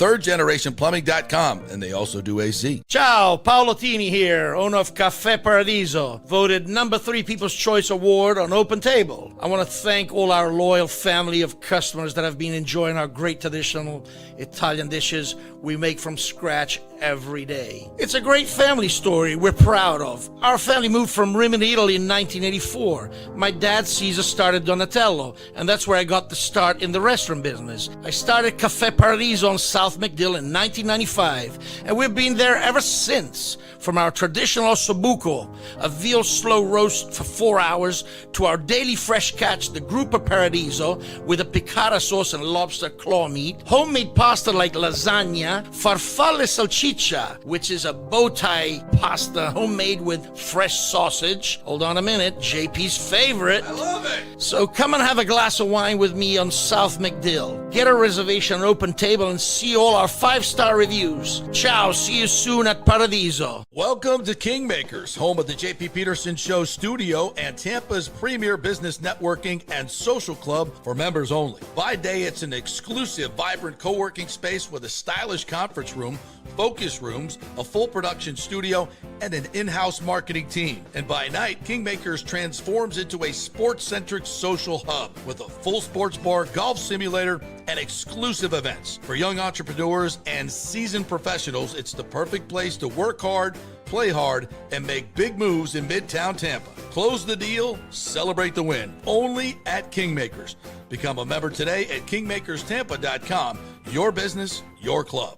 Hey, JP here for my concierge medical professional, Chris Lugo, PA. You've heard him on the show for a couple of years where he shares invaluable medical, nutritional, and supplement advice. With Chris, it's like having a medical provider as your best friend. What I love about this concierge service is the convenience and support he offers. I can text or call him 24/7 with any questions or concerns, and he'll promptly call in a prescription if needed. No office visits or copays required. It gives me peace of mind knowing I have someone genuinely invested in my health, not just focused on insurance profits. And the best part, the Bay Area Modern Medical Center's personal concierge service is more affordable than you might think. Don't let insurance companies dictate your health care. Take control of your health and wellness today. Visit BAMMC.com for more information and to schedule your initial free consultation. Empower yourself and take charge of your personal health with BAMMC.com. Let's go. Right now, back to the show on FanStream Sports. All right, welcome back to the JP Peterson Show, brought to you by the great folks at Italiano Insurance. Don't forget, if you have started a side hustle in recent years or a new business, you got to have business insurance or you could be risking your entire personal wealth. So make sure you have it. Flood insurance, if you don't have that, you need it as well for obvious reasons. And most of you, 40% of you, do not have enough coverage on your home by statistics. So go to ItalianoInsurance.com, give them a call, tell them JP sent you, and they will shop all the dozens of companies that they represent and find you lower rates. A lot of companies coming in offering lower rates. So give it a shot. Maybe you'll save hundreds, could save thousands of dollars. You never know. Italiano Insurance, 813-877-7799. By the way, Darian Mensah from Duke, the quarterback from Duke, is also out into the portal now and could be headed to Miami as their next quarterback. He said he was coming back to Duke, and his general manager at Duke is the guy that Florida State just hired. Before we gave money to Ashton Daniels, I say we, FSU, and some of these other quarterbacks that have come in, we were told that Mensah wasn't leaving. And now the guy that got him to Duke, who's working for Florida State, is not. I mean, we were like, well, I hope that if we hire this guy, Jason Garrett's brother, John Garrett, if we hire him, then maybe he'll bring Mensah, the quarterback, with him. Well, that didn't happen. Let's not give all the credit to Mr. John Garrett. Let's give credit to the $4 million that came with John Garrett's offer. So, yeah. But no, to the point about Mensah, though, I'm actually really bothered by this. Like, literally the day the portal is closing, he jumps in. Right. Because clearly there's been tampering behind the scenes here. And Miami, in a position where they're still trying to win a national championship, has no solution at quarterback next year, I don't believe. And then just out of nowhere, Mensah enters the portal on the last day. And then immediately every reporter is like, Miami's the team to watch here. He's going to Miami. Really? I don't like it. I don't like it. Where do you think he's going? No, he's going to Miami. I think that's pretty obvious, but I'm saying I don't like the optic of it. It's the last day of the portal, and one of the best quarterbacks in the country who we didn't think was entering the portal at all just jumps in and is going to go to Miami now. And what is Duke to do now? There's no time for them. I mean, what do? They just pick a scrap that's left, or they wait for the second cycle in the spring? Like, what? I mean, I don't know. I don't like it. I don't like it, but I don't like a lot of things about college football off the field. Yeah, it's in crisis mode, no question about it. But it has produced one of the greatest stories of all time in Indiana. That's the crazy thing. For all the nonsense going on off the field and there's no leadership and everything happening that I don't like, and I don't think anybody really likes. You do have to. There is some sense to you have to play the game while this is the rule. And if you try to fight it and you try to if you try to like, put your stake in the ground and be like, nope, I disagree with it. I'm not doing it this way. Well, you're going to get left behind in the dust. It's just what's going to happen. So it is what it is right now. But the way the game is being played on the field is tremendous. It's tremendous. Well, it is. No, I think that I think the quality of play is not nearly as good as it used to be. And I think because of all the transfers and guys not being in systems, I think we don't. These teams people are saying that Indiana, don't confuse what I said earlier about how this would be an all-time run for them to do this. That's true, but let's pump the brakes on saying, well, how would they match? Like, people love to do the game where, they'd be on the same par as 2019 LSU. No. Those teams, 2013 FSU that holds the record for victory. The teams that we saw before, where all these programs were hoarding the best talent from the high school ranks for years and years and years, those teams were just different than the teams you see now. They just were. Well, they were athletic. Not only were they athletic and 5-star on every those were kids that were in the same system for 2, 3, 4 years before they ever got to play. And you don't think those teams were more buttoned up and better than these teams now? Yeah. That get about 20, 25 practices before they start playing for real? Get out of here.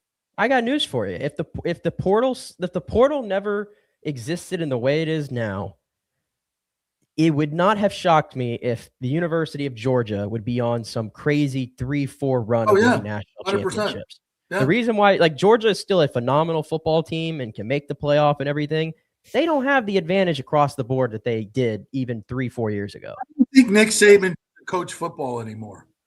Right. The NIL, and that's part of it. The other part is he knows he'll never be able to be as dominant as he would because he saw it play out. If he coaches kids hard, really, really hard. And as soon as one player gets his panties in a wad, they're out the door. He can't coach them that way anymore. And he knows it. And he's like, I'm not doing this because I'll be just like every other coach, waiting for, kissing the ass of these kids every single day, trying to keep them, here and not go to another school. That's back in the day. He knew he used that as a club. And I don't mean it in a bad way, by the way. I don't mean it, but he knew he could coach these guys hard because they had nowhere to go. And if kids did transfer, man, their stuff was immediately put in the garbage can. If there was even a whiff that they wanted to leave the program, get out of here. So guys wouldn't do it. It was just a different time. But it also led to these dynasties and not a lot of change at the top. I like the parity. I love the Indiana story. Am I a little upset that Florida State is now a lot like just the other programs? Yeah, I am. But I'm also a realist. It's like, okay, go do it right. We're doing it all wrong. We've been doing it wrong. Do it right, and let's see where you go. Get good coaching. Mix in some high school recruiting, build a good recruiting network in the state of Florida, something Mike Norvell has never done, and don't just rely completely on the portal. You got to do both. To me, portal is free agency. Recruiting, high school recruiting is your draft. And you got to do both. For the most part, the top programs still, there's some outliers out there, but the top programs are still the ones that, Miami. I mean, a lot of Miami's players are built through their recruiting classes. They've had to rely on the portal at the quarterback position, sure, but a lot of the bones of what they are is just recruiting, especially in the trenches. I'll always say that. If you're trying to live in the portal world through the trenches, good luck. Good luck is all I'll say to that. We have a super chat, Bucs Basement, coming off $2. That's impressive. Says, shameful, Tampa stores don't sell merchandise. It is kind of true. It's really hard. I don't go looking for Miami stuff, but you don't really see it much. He says, who wants to buy Gators and Knowles gear? Just a bunch of losers. It's the Gators rule this town in terms of gear. If you merchandise. go to the house of sport that they have at International, the Gator section is, it's like going into a little bookstore at UF. Yeah. It's kind of interesting. So I'm watching the football last night, obviously all day yesterday, and these incredible games all weekend long, which we'll get into a little bit more now.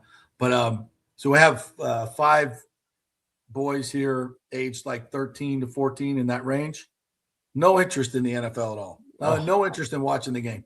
Nothing. Oh, it hurts None. my soul. It hurts my soul. Yeah. What were they doing? I'm playing video games, of course. Oh, Riding their bikes, riding their e-bike. They don't. No, not bikes. Not actually pedaling. Can't do no, that. can't put any work in. No, absolutely not. Put any work in. You gotta have. You gotta get an e-bike. I hate those damn exercise. things. I am already at that point where I see these kids whizzing by my house with these damn e-bikes, and it pisses me off. Death traps. Yeah. But no, it's kind of weird. They have no interest. No interest. Yeah. All right. Let's get into some of the comments here. I'm going to start at the bottom. I know we normally start at the top, but then we never get to the guys talking about the stuff that we're actually talking about later in the show. So we'll flip it up a little bit here today. Aviation says, hell, JP, there was out there pretty much playoff football. Jason has to be blamed as well. JPP, come on now. Well, he started off with my guy Vildor was out there on key downs that changed seasons, careers, organizations. Okay, yeah. That's a problem with going to the bottom. Is I do miss out on the earlier comments, so I apologize for that. Listen, is this roster Super Bowl ready as I thought it was? No, I think I overestimated it. I think a lot of us did. I think so much really disintegrated with the offensive line. Because obviously this offense was going to be the driving force behind this team. You just needed a halfway competent defense, and you didn't get it. And then the offense with the offensive line, that was, I think, something that Josh Grizzard really couldn't overcome. Yeah, I think I found where all these comments, because there was a little comment or a little thread going on here in the comments. I think this is Bucs Basement who had said he started it. Bucs have the worst coach in the division. Is what he said. Yeah, Stefanski hired by the Falcons, by the way. Yeah, and then Andre All Day 20 said, "Stop it! Dave Canales is the worst coach in the NFC." Joe Forsland said he just won the division. The Bucs already had the worst coach. Is Todd Bowles the worst coach No, I can't get you on that one right now. I can't. I don't think we can go that far to say he's the worst coach in the division. I mean, Kellen Moore, we haven't seen Kellen Moore. I mean, Kellen Moore, they showed some promise this year, found the quarterback, but we don't know what Kellen Moore is yet. We don't really know that. I think the Panthers were as fool's gold as it gets, personally. If you had your choice of all four coaches, who would you choose? Stefanski. Yeah, me too. I'd say Stefanski. Right now, I would say Bowles is number 2. I think Dave Canales, I don't think he's a great offensive coordinator, but I think he's a great leader of men. I think he's got that vibe about him that just makes you believe. I don't necessarily think he's going to turn that into a Super Bowl, but I like that vibe. I like his vibe. I'm interested to see where that goes, to be honest with you. Ellen Moore. By the way, when I say Todd Bowles is the second best coach in the division before everybody gets in upheaval over this, all these guys are all like 25 to 32 for me if I'm ranking the current sitting coaches in the league. Okay. Yeah. So it ain't, I'm not saying it's like a big deal, by the way. Right. Exactly. I'm just comparing him to the crop in the division. But Stefanski, I told you, I don't know how Stefanski's going to work immediately. I told you from my vantage point, it felt like Stefanski, the best thing for him would have do the Vrabel route, go into a different building and be a lesser role, learn some new things, get out of that mentality where you have to be so hands-on to everything. Just relax. Just relax. You're still a 2-time coach of the year. You did wonders for a time in Cleveland, which nobody else has been able to do for 30 years. Take a year off and then come back next year rejuvenated. I think that would have been the best approach for Kevin Stefanski, but I still rate him as a coach. And if you were asking me would I have, if the alternate universe was out there and Kevin Stefanski was the Bucs head coach, yeah, I would take that still. Yeah. I mean, I'm just so ready for change. I'm a little jaded, to be honest with you. Play Blues Wolf says Bowles has a powerful voice in deciding which players to draft He's just as responsible for the lack of talent on defense as Jason Light. It's a collaborative failure, and Bowles can't coach up the players. I agree with this. I think everybody that just throws all the personnel decisions on Jason Light, especially the ones on defense, I disagree with that. I disagree with that. I think Todd. I think Todd has a huge say in who we draft defensively. I think the coaches that Todd has allowed to stay for too long was a problem. I still think the 3 coaches that he kept on the defensive side of the ball are a problem, that they're being allowed to stay. Foote, Caldwell, and Edwards. I think they should have been gone as well. If you're going to just get rid of everyone else, they should have gone too. So I'm concerned about that. Is there any amount of coaching out there that could have gotten anything out of Chris Raswell? I don't know. He just seems like a guy that can't play, and that's a miss by Jason Light. I agree. But you got to think that Todd Bowles had a say in drafting him as well. He certainly had to sign off on it. I can't say that with confidence because I just don't know for sure. I mean, some buildings work differently than others, and depending on how much collaborate. I'm sure there is like Jason says, "Hey, I like this guy, and this is who I believe in." And I'm sure Todd signs off on it. But if Todd says, "I don't agree with that," does Todd's word go over Jason's? Probably not. Probably not. I would think that if they both don't agree on it, that player's not taken. I think there's I think as you're seeing with the comments that have been made by current players and Rondé and everything, there's a real problem with the scheme that when you have the right players in place and it all comes together, it is a beautiful thing, and we've seen it. But it's a very difficult scheme for everybody to sort of step right in and learn right away. I think that's the bigger issue right now.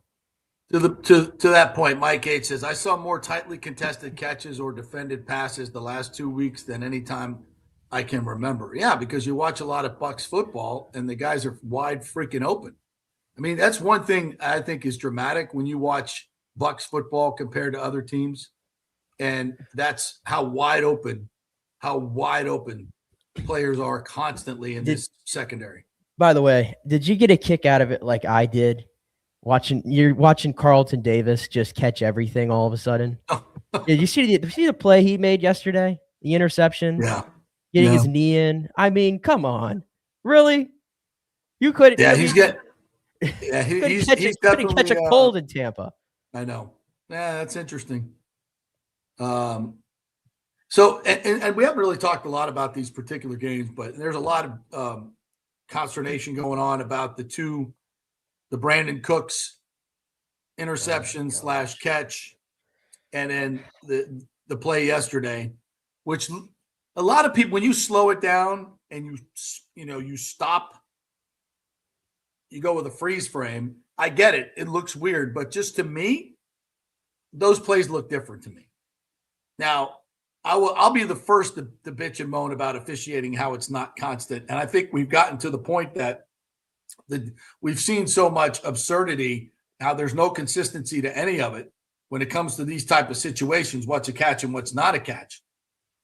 We never had those problems when I was growing up watching football, by the way. But when replay came, starting with the great Bert Emanuel fiasco in the 1999 championship game with the Bucs and the Rams, I was there, watched the whole thing play out in front of my face. And so ever since then, there's been a question as to what is a catch and what's not a catch. And it has decided more playoff games and more important games than any specific call in football. And the bottom line is we still can't get it right, and we don't know what it is. And that's a problem for the NFL. That's a huge problem for the NFL. That play on, what was it, Saturday night, the Buffalo game?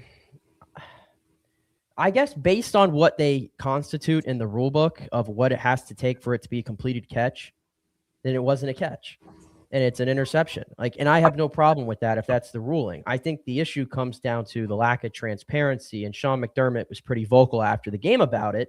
Right. And I don't think he was just bitching for bitching's sake. I think he had a really valid point.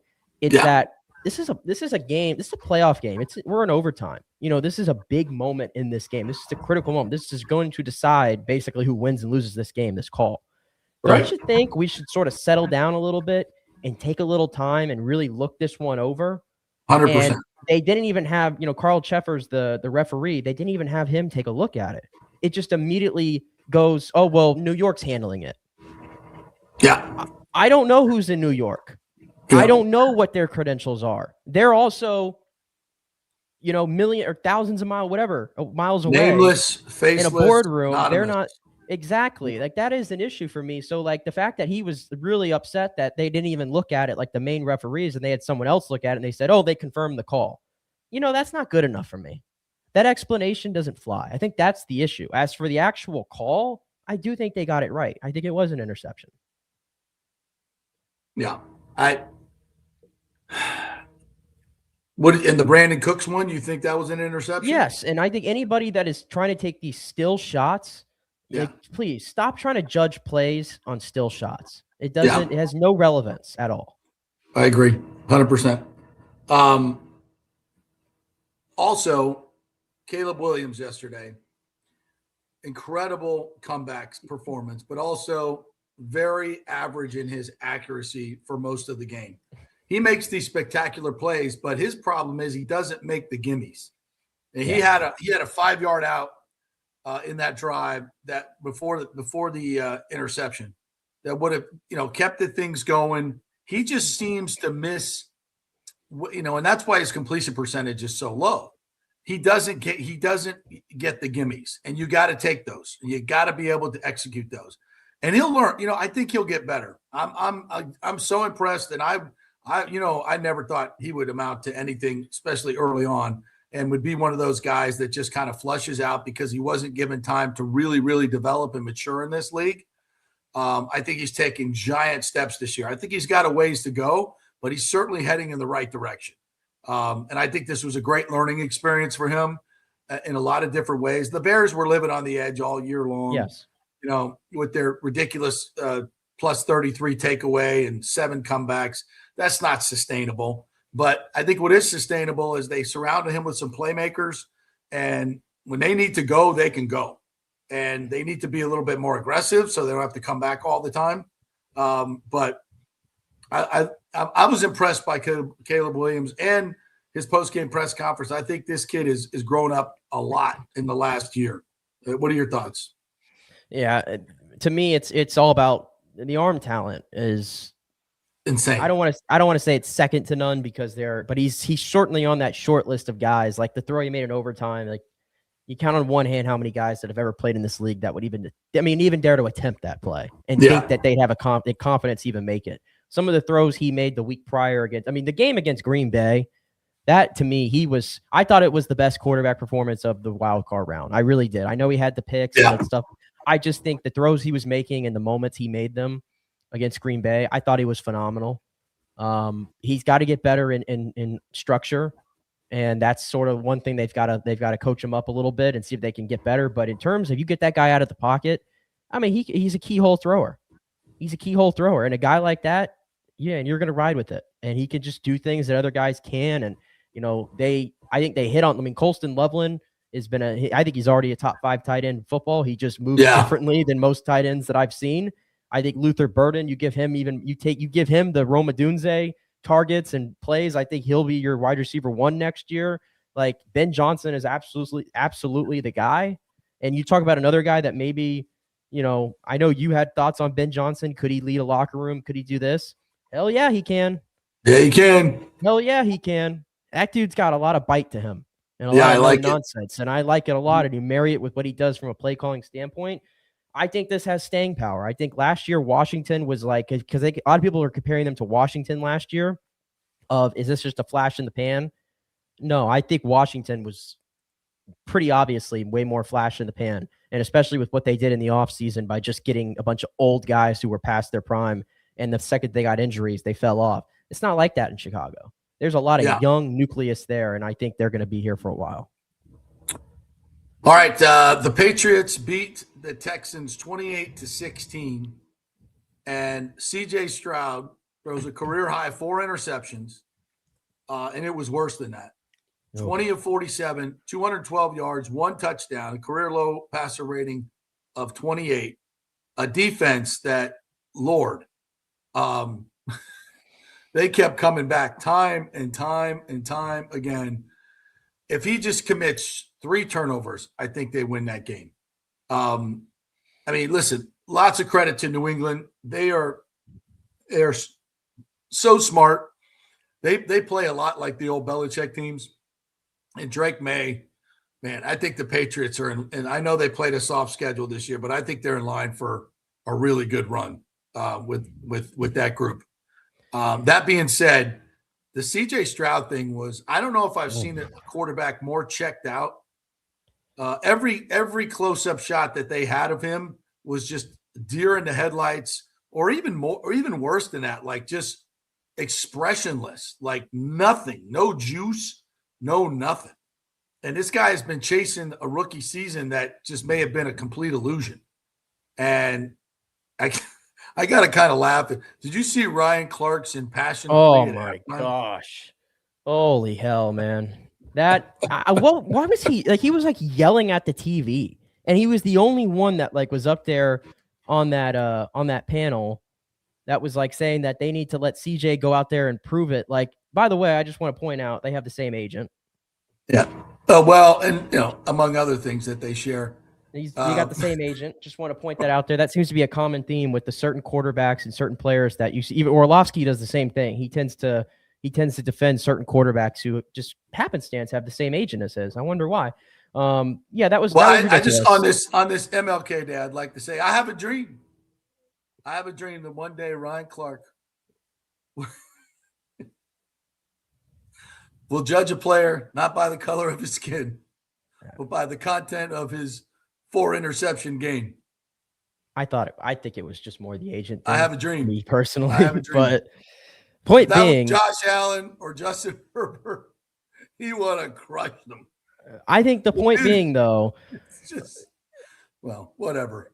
Ryan Clark aside, the point being, I think that D'Amico Ryans, I think he effed up here. I can't guarantee you that it was going to get better, but I think you had to save CJ in that moment. Yeah, I think you had to pull him. You just had to. You had it's to not go like to Davis Mills hasn't been playing. You can't worry about can't worry about the future and what does this do with CJ going. I can't worry about that. I'm playing for a shot to try to go win a Super Bowl, and I have to be in the moment at that time. I can't worry about that. Your guy was checked out. Your guy was mentally was gone. Irresponsible throws. He had 4 picks, and it could have been 8.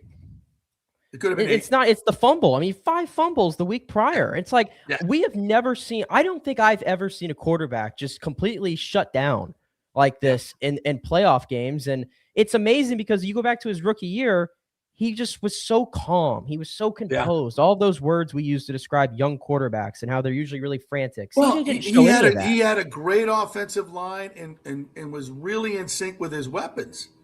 And we people think, oh, listen, it's a quarterback. He should be able to overcome all the offensive line issues and lack of weapons. And look, even Josh Allen. I mean, everybody wants to jump on Josh. Herbert, same thing. Yeah. And Josh, listen, Josh had he did not play well. He had some moment. I mean, some of that one fumble, I don't know what the hell he was doing. The one he threw backwards. Yeah. Like what? Was he trying to lateral it? Was it what the F was that? I think Josh probably took more, and he was obviously very emotional after the game. Yeah. He was straight crying because he felt like he let the team down. I think Josh is not dumb. I think he realized that, hey, this team needs me to be at my absolute best for us to have a chance. I just think that's the way the Bills have been living, and that's a tough way to live when you're asking your quarterback to do literally all of the work. And I think he cracked. I think he cracked under the pressure. And I think that was where the emotion came from. I think that, to me, is my theory on Josh Allen at the moment. But CJ, I can't explain why he is just so, like, all of a sudden the most frantic quarterback you've ever seen. He's broken. And every pass, it's like he's just, like, scared to rip it, and he's just hoping and praying. That's a bad way to live back there. And so, yeah, I think D'Amico needed to pull him to give themselves a shot. And even it was so evident, too, 5 minutes left in the game, and it was 4th down. They're down by 2 scores, and D'Amico said, you know what? I'm punting the football. I think there's a better shot that my defense goes and makes a play and gets a turnover. Hell yeah. Picking up this 4th down. Like, that told you everything you need to know. All right, let's take one more break, and then when we come back, I want to get into some Lightning a little bit. Seahawks, 49ers. maybe a little bit more baseball stuff going on as well, and your comments. So quick break. We're brought to you by the great folks at the Gold and Diamond Source. It's a new year. Great opportunity to head on over to the new men's section that they have at the Gold and Diamond Source. You can get great watches, necklaces, rings. Check it out. Also, if you're looking to pop the question like Nick and I did, we went to the Gold and Diamond Source and got a great ring. And look how it's worked out for Nick. He's about to have a baby. Not him, but Casey. So it worked out pretty well. Got a real diamond at a great place. And now he's having a beautiful, it's a girl, right? We're going to have one, a girl? Yep. Do we have a name yet? Yeah, we do. Keep it confidential. That's a boy. So Golden Diamond Source, that's where it all starts, folks. 3800 Olmsted Road, always online at goldendiamondsource.com. Back in 3. JP here for Riveters, our new official sports bar and grill of the JP Peterson Show. And just like our show, no BS, no corporate chain feel, just amazing, authentic folks serving great comfort food in a casual atmosphere at unheard of prices. Riveters is located just south of Raymond James and Steinbrenner Field on Dale Mabry, walking distance to the park. So free parking, great place for pregame and postgame. Let's talk about fresh food. Nothing is frozen. Burgers, wings, prime rib, roasted fresh daily, never frozen. That makes a huge difference. The mahi, the salmon, also super fresh. All our sauces are original recipes made in-house. Our Warhawk chili and fully loaded potato soup is made fresh in-house. It's the best food anywhere, served by people who actually care. Riveters on Dale Mabry, just north of 275, just south of where the Bucs and Rays play. We'll see you there. Welcome to Kingmakers, home of the JP Peterson Show studio and Tampa's premier business networking and social club for members only. By day, it's an exclusive, vibrant co-working space with a stylish conference room, focus rooms, a full production studio, and an in-house marketing team. And by night, Kingmakers transforms into a sports-centric social hub with a full sports bar, golf simulator, and exclusive events. For young entrepreneurs and seasoned professionals, it's the perfect place to work hard, play hard, and make big moves in Midtown Tampa. Close the deal, celebrate the win. Only at Kingmakers. Become a member today at kingmakerstampa.com. Your business, your club. Hey, kick off the new year by impressing her with a real diamond, a natural diamond from Gold and Diamond Source. Don't start with a fake diamond, guys. That's a really, really bad idea. And if you're ready to pop the question, find the perfect engagement ring at the Gold and Diamond Source, just like I did, just like Nick did. It is the best selection, the best staff, the best everything. And discover the new Emily collection by Emily Johnson Weintraub, a sleek and modern jewelry line that makes everyday gifts absolutely extraordinary. And by the way, gold prices have never been higher, so turn that old unused gold into cash or a stunning new piece. Just take it on down to the Gold and Diamond Source and trade it in. Lots to get done at the Gold and Diamond Source this new year. Start with an engagement ring from the greatest, the Gold and Diamond Source. 3800 Olmsted Road, always online at the Gold and Diamond Source. It's some love you give only at Gold and Diamond Source. Ciao, Paolo Tini here, owner of Caffè Paradiso, voted number 3 People's Choice Award on Open Table. I want to thank all our loyal family of customers that have been enjoying our great traditional Italian dishes we make from scratch every day. It's a great family story we're proud of. Our family moved from Rimini, Italy in 1984. My dad, Caesar, started Donatello, and that's where I got the start in the restaurant business. I started Caffè Paradiso on South McDill in 1995, and we've been there ever since. From our traditional ossobuco, a veal slow roast for 4 hours, to our daily fresh catch, the Gruppo Paradiso, with a piccata sauce and lobster claw meat, homemade pasta like lasagna, farfalle salchicha, which is a bow tie pasta homemade with fresh sausage. Hold on a minute, JP's favorite. I love it. So come and have a glass of wine with me on South McDill. Get a reservation on Open Table and see all our 5-star reviews. Ciao, see you soon at Paradiso. Let's go. Right now, back to the show on FanStream Sports. All right, welcome back to the JP Peterson Show, brought to you by the great folks at thirdgenerationplumbing.com.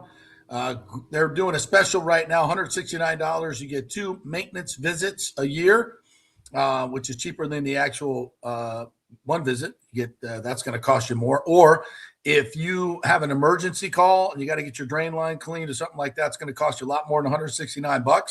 So highly recommend you get the maintenance special. $169 gets you 2 visits, drain line cleans, top off the fluids, all that good stuff at thirdgenerationplumbing.com. They also do AC.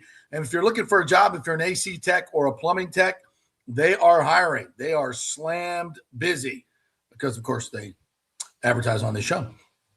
So go to thirdgenerationplumbing.com. You can put in your resume right there. And they pay well, great benefits, great family business. Since 1995, they've been running this great business. So if you're tired of the corporate BS and you want to work for a great family business with great pay opportunities, a great boss, that's the place to go. thirdgenerationplumbing.com. All right, Nick, you see anything else you want to get to or some comments that you want to bring to light? I got to scroll through because we got a lot of people arguing about Todd Bowles in the bottom. Yeah, that always lights him up. Yeah. It's causing people to go insane. So I'm trying to go to the. Like we start mentioning every quarterback that threw for 470 against the Buccaneers, we're gonna be doing this all day long. We're gonna be here for a while at that point. Well, here's a new one. Sergio Biltres said, "Imagine you're John Harbaugh just signed a contract with the Giants to find out afterwards that the Bills' head coaching position is now open." With Josh Allen as your quarterback. I remember there was all that stuff going on about how they agreed to a deal, but it wasn't finalized and nobody signed, and it was going on for a while. And I thought it was obvious that Harbaugh was trying to wait until that game on Saturday ended to see what the fate of Buffalo would be, because I know which organization I would attach myself to if I had to pick between the Giants and Bills. But then again, the Bills, to me, bringing back Brandon Beane. Not only, by the way, did they bring back Brandon Beane, JP, they gave him a promotion. They gave him a new title. So I got questions about that, but there's going to be interest because Josh Allen is there. Period. Yeah, I mean, clearly Josh Allen is not the issue. It's not. It's. But I don't think Sean McDermott was the issue either. I mean, listen, only one team wins a Super Bowl. And, Sean McDermott, they've had a lot of injuries there on defense. I don't want to make excuses for him, but I don't need to. He's 98-50 as a head coach, as a head with 5 division titles, and he got fired. I think an organization that could use him right now, because it sounds like he wants to keep coaching immediately. Like, to me, I saw like Tennessee's finalists for their head coaching jobs are Saleh, Hafley, and Matt Nagy. Respectfully, Tennessee, I think Sean McDermott would be a great get for where you are as an organization right now, sort of building, trying to go up. I would much rather take that proven commodity than go down the retread route of Matt Nagy or Robert Saleh. I think that'd be a good spot for McDermott, or Arizona's another one, but we'll see. Yeah, the Bills get that brand new stadium and Josh Allen. That's not a bad job. That's not a bad. There's another comment here about the Rays. Talked about them earlier. Michael LaRussa, if the Rays played the season with the roster they have right now, they would be fortunate to win more than 72 games. Yeah, I agree. I don't think it's gonna be that. I don't think it's gonna be that bad. I don't think it's gonna be that bad. But somebody asked me in here like about the Babby podcast earlier too. I have not gotten a chance to listen to the whole thing. I've seen clips of it and I've read quotes and everything.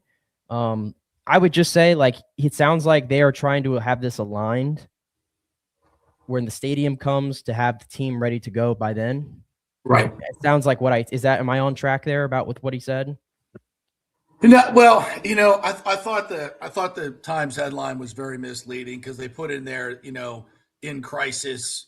And a lot of the quotes that Topkin brought out of that, I thought were really, setting up the obvious that what this team is dealing with, and not. If you listen to the podcast, first of all, it was done as kind of a business entrepreneur podcast, and the guy that did it is the guy who owns College Hunks Hauling Junk, and they built their business together. And he and Ken have been friends for a long time. Nick Friedman, I think his name is.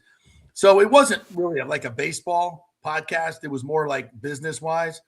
And I thought Ken was really, really honest and about, the headwinds that are facing the Rays. I mean, it's sharing a stadium that was destroyed. finding a new location and building a new stadium, getting that funded, which along with a $5 to $7 billion mixed use project, the labor situation that's going on in baseball right now, and you have to rebuild your entire television network. I mean, it's unprecedented what they're dealing with right now.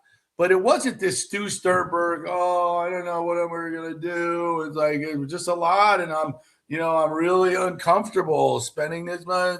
It wasn't that. It was like, okay, but we got a great team, and we got a great plan to attack all this, and the opportunity is immense. He also even like was very transparent and said that, we're going to put up we're going to write a big check for part of this stadium. We've already written a big check to secure this team. And like, he's up front and saying it. So you're not hearing about that stuff. Like, he does say like, it's going to take a public private partnership and stuff like that, which we all probably knew that was going to happen. But he's not like just saying like, oh, we're broke or anything like that. He's not putting that out there. It's going to take, you just have, I think to your point, like, you got to be a little patient with where they are right now and all the stuff that's happening on the competition side of things. Yeah. This whole labor dispute that is inevitably happening, this work stoppage, I think that plays a big part in how a lot of teams are sort of going about how they're building their ball clubs. And you look at what happened this past Friday with Kyle Tucker going to the Dodgers. That feels like that was the final domino to fall that made everybody go, nope, we can't keep doing this. And it's not, and by the way, it's not a Dodger issue. The Dodgers can do whatever they want. What the issue is they just gave Kyle Tucker $60 million. I love Kyle Tucker. You love Kyle Tucker. We all love Kyle Tucker. He's not a $60 million player. Soto's not a $50 million player. That's part of the issue here is some of these teams that can put that money out there and will do it. They're overinflating the value of a lot of these players and making it to where only a handful of them can actually even go and get players. Exactly. These agents are waiting around. I mean, they're like, hey, eventually the Dodgers will do it because they have $1.2 billion a year in revenue. Eventually, that's what this felt like. It felt like they were just sitting there, like mild interest in Kyle Tucker. Nobody was taking it. Whatever Boris is doing, and the Dodgers just said, you know what, F it. We're just gonna do it. That's how that felt like it went down. Well, and the thing about it is they can do it because the level field, the playing field is so not level. See, here's the thing. The Dodgers have, and the Yankees and these big market teams, and they have these great television deals, these local television deals, and own their own television deals. They can spend, like, why the Yankees aren't spending more is a bit of that's crazy. Yeah, I don't get that one. Hal doesn't want to spend the money. At least the Dodgers organization wants to spend the money, and they do. Hal could spend it too. There's a lot of these teams. It just feels like there's three teams that are actually like interested in like doing the big bidding, and it's the Dodgers, Toronto, and the Mets. Yeah, it feels like everybody else, like Boston. I mean, people in Boston are going absolutely apeshit right now over their everything because they're not acting like the Boston Red Sox. The Chicago Cubs aren't acting like the Chicago Cubs.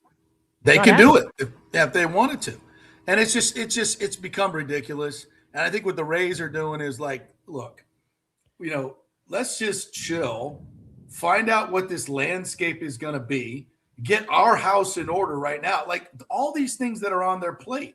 But yet I see tons of people, and I was arguing with them on Twitter all weekend. Oh, it's the same old shit, man. This is just like Stu Sternberg. They have the second lowest payroll in baseball, and this is what we're going to get. They've owned it for 5 minutes, and we've already made 20 years of assumptions about this team. Stu had 20 years to get it right and was never gonna.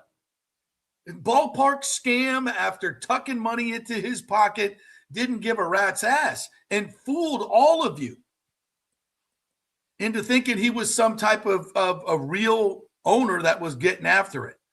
Well, always blaming the fans, blaming everybody else but himself when he was always the problem. And already we've transferred all that ill will to this. I have people telling me, hey, JP, we're scarred. And when this new group comes in and they don't spend any money and they get rid of players. Hell, Gavin Lux makes more than Josh Lowe.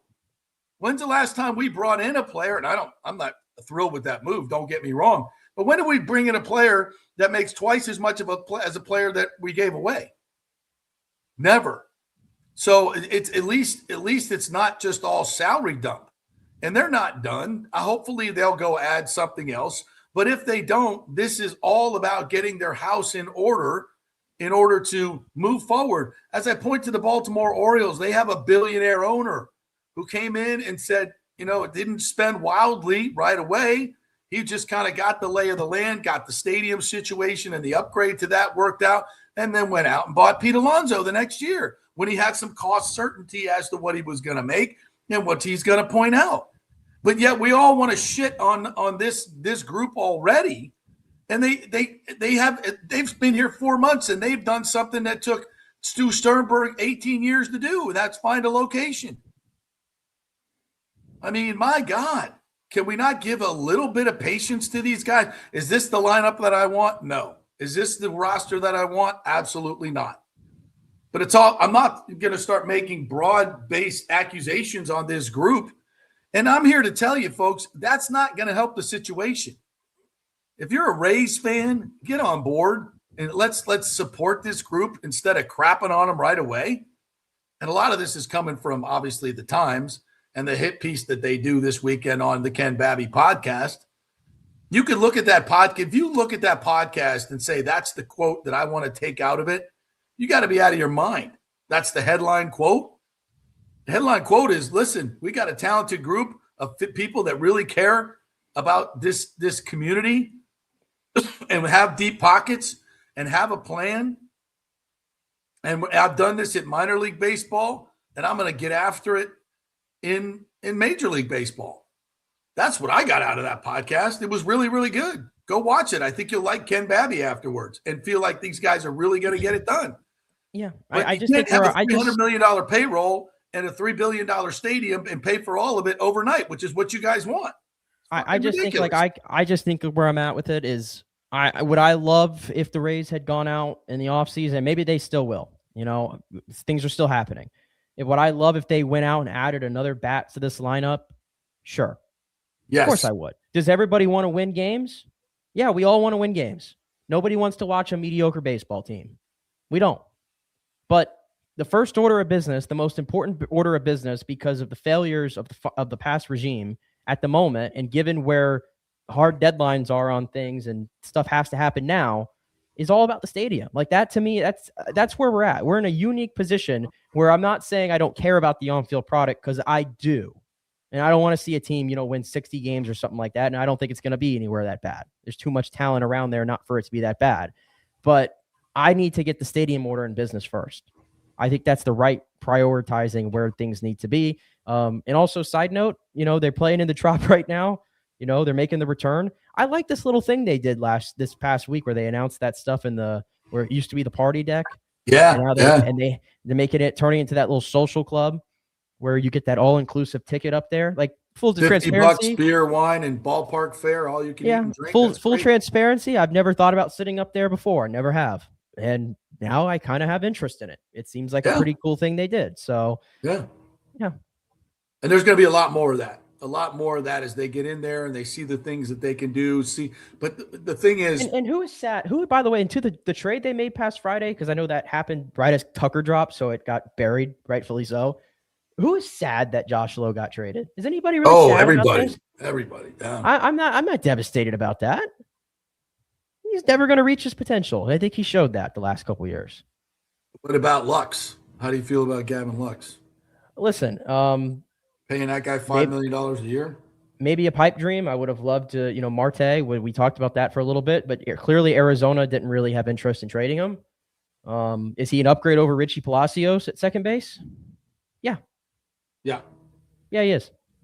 We'll see what happens. Yep. He's got some good underlying stuff underneath him. He doesn't fit the profile of replacing. I mean, nobody's gonna. It's hard to replace Brandon Lau's production. Let's just be honest about that. But we also can't count on 30 home runs every year. No, and as we said, I think I think some of these trades that have been made is about kind of turning the page from that era of Rays baseball, which the last 2 years was just mediocre. So what's the problem with changing things? And by the way, have you seen this kid, the second baseman that the Rays have that just won the MVP of the Venezuelan League? I did. And they got him. What trade did they get him in? I don't know. They got him last year in one of these trades. Yeah. They're making room for him. And they just signed. They just gave. next year. They just gave $3 million, $3.5 million to international signing kid. I think it's like Shortstop, the yeah. largest they've given out to anybody not named Wander Franco. Yeah. Obviously, that's years away, but the Rays have had a lot of success dipping down there before. I know nobody wants to hear this, but are they getting? Is their eye towards building towards 2028, 29? Yeah. Smart. Let's see where by that time the labor situation will be worked out. It could be a vastly different playing field where you have a salary floor and a cap, where your money can be much better invested than if you do it now. If you go out there and spend big money now, you have no idea what those contracts are going to look like after this labor deal is done. I mean, I see the top numbers coming down and the bottom numbers coming up. And I think what you're going to see is a lot more players making $20 million to $25 million a year, and a lot less players making $60 million. They'll still have some guys at the top end, but I think it's going to be spread out better across the league and across teams. And that's what baseball needs to stay competitive in this marketplace. And that's better for the Rays, obviously. That's a much better marketplace for them to be in. And they're going to be players again, if they build this stadium in an area where you can get an average of 20 to 23,000 fans a night, you can average, close to 2 million, then you can be a big player, plus the TV markets that you can dominate. You can be a player with all these other teams. And that's where they want. And that shit does not happen overnight, kids. And you don't want it to happen overnight. You don't want them to just start throwing money out there, because it's not an infinite source. You want it to be smart. And this is what I said the other day, Nick. This ownership group, if I were going to advise them, they need to come out and have a press conference with Eric Neander, not just Eric Neander, but the owners, and say, look, this is what our deal is. We're not jumping out there right now spending the big dollars. We got to get all these other things taken care of, and we're going to invest in the future of our players, prospects, foreign-born players, giving out big bonuses, getting ready to really have a great foundation in 28 and 29 when the revenue starts coming in, and we can supplement it with free agents. Like, be transparent about that strategy. Well, I think all they fans have should get on board. I think they have been transparent, because Neander spoke after the Lux trade on, I don't know where he spoke necessarily, but I saw Ryan Bass was putting out some comments from Eric Neander, and I think he basically told you where they're going and where they're heading and trying to get everybody on board. And he talks about how we have new ownership, they're exhausting themselves. He said about securing a permanent home. Talking about the talent underneath, ready to match the excitement for when that comes. And he said, we're building something really special when you look out 3 to 5 years. He basically is telling you right now, and he kind of says right there, we want to make sure we've got a club that can go out there and compete. And if the ball bounces their way, that you're competing for a postseason spot. And I do believe that's a team that can do that. That's where they're at right now. I know that I would love if they were, I would love it. Like I said, I would love if they were spending more and they were really going after it this year, but at least they have a plan, it sounds like, and they're telling you up front what that plan is. I know that we're all jaded because we've been hearing similar stuff for a while, but they're telling you where they're headed. Right. And I understand some of the skepticism because we've been lied to before.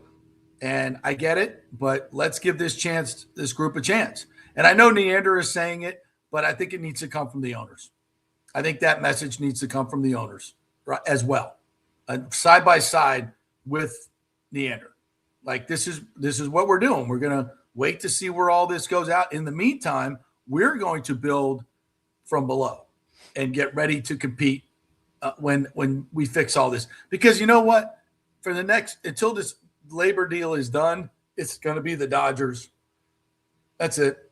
It's going to be the big money teams that are competing until we can get our house in order, which, 20 years of mismanagement, it takes a while.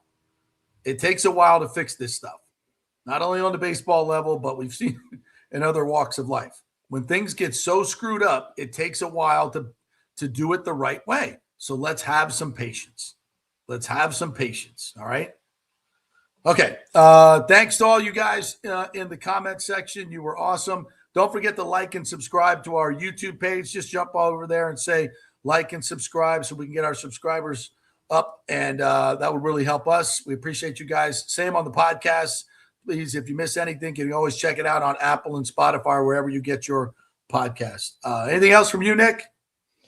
Not that we didn't touch on the Lightning, but obviously, we did. We're way over, but obviously 13 game point streak. They played the Stars yesterday. I watched the entire game there while I was kind of keeping my eye on that in the NFL game. Love where the Lightning. I can't even find you a flaw right now in their game. Nope. I can't find it. The star players are doing their thing. The role players are playing fantastic. The defense is sound. Vasilevsky is just an absolute hammer in net.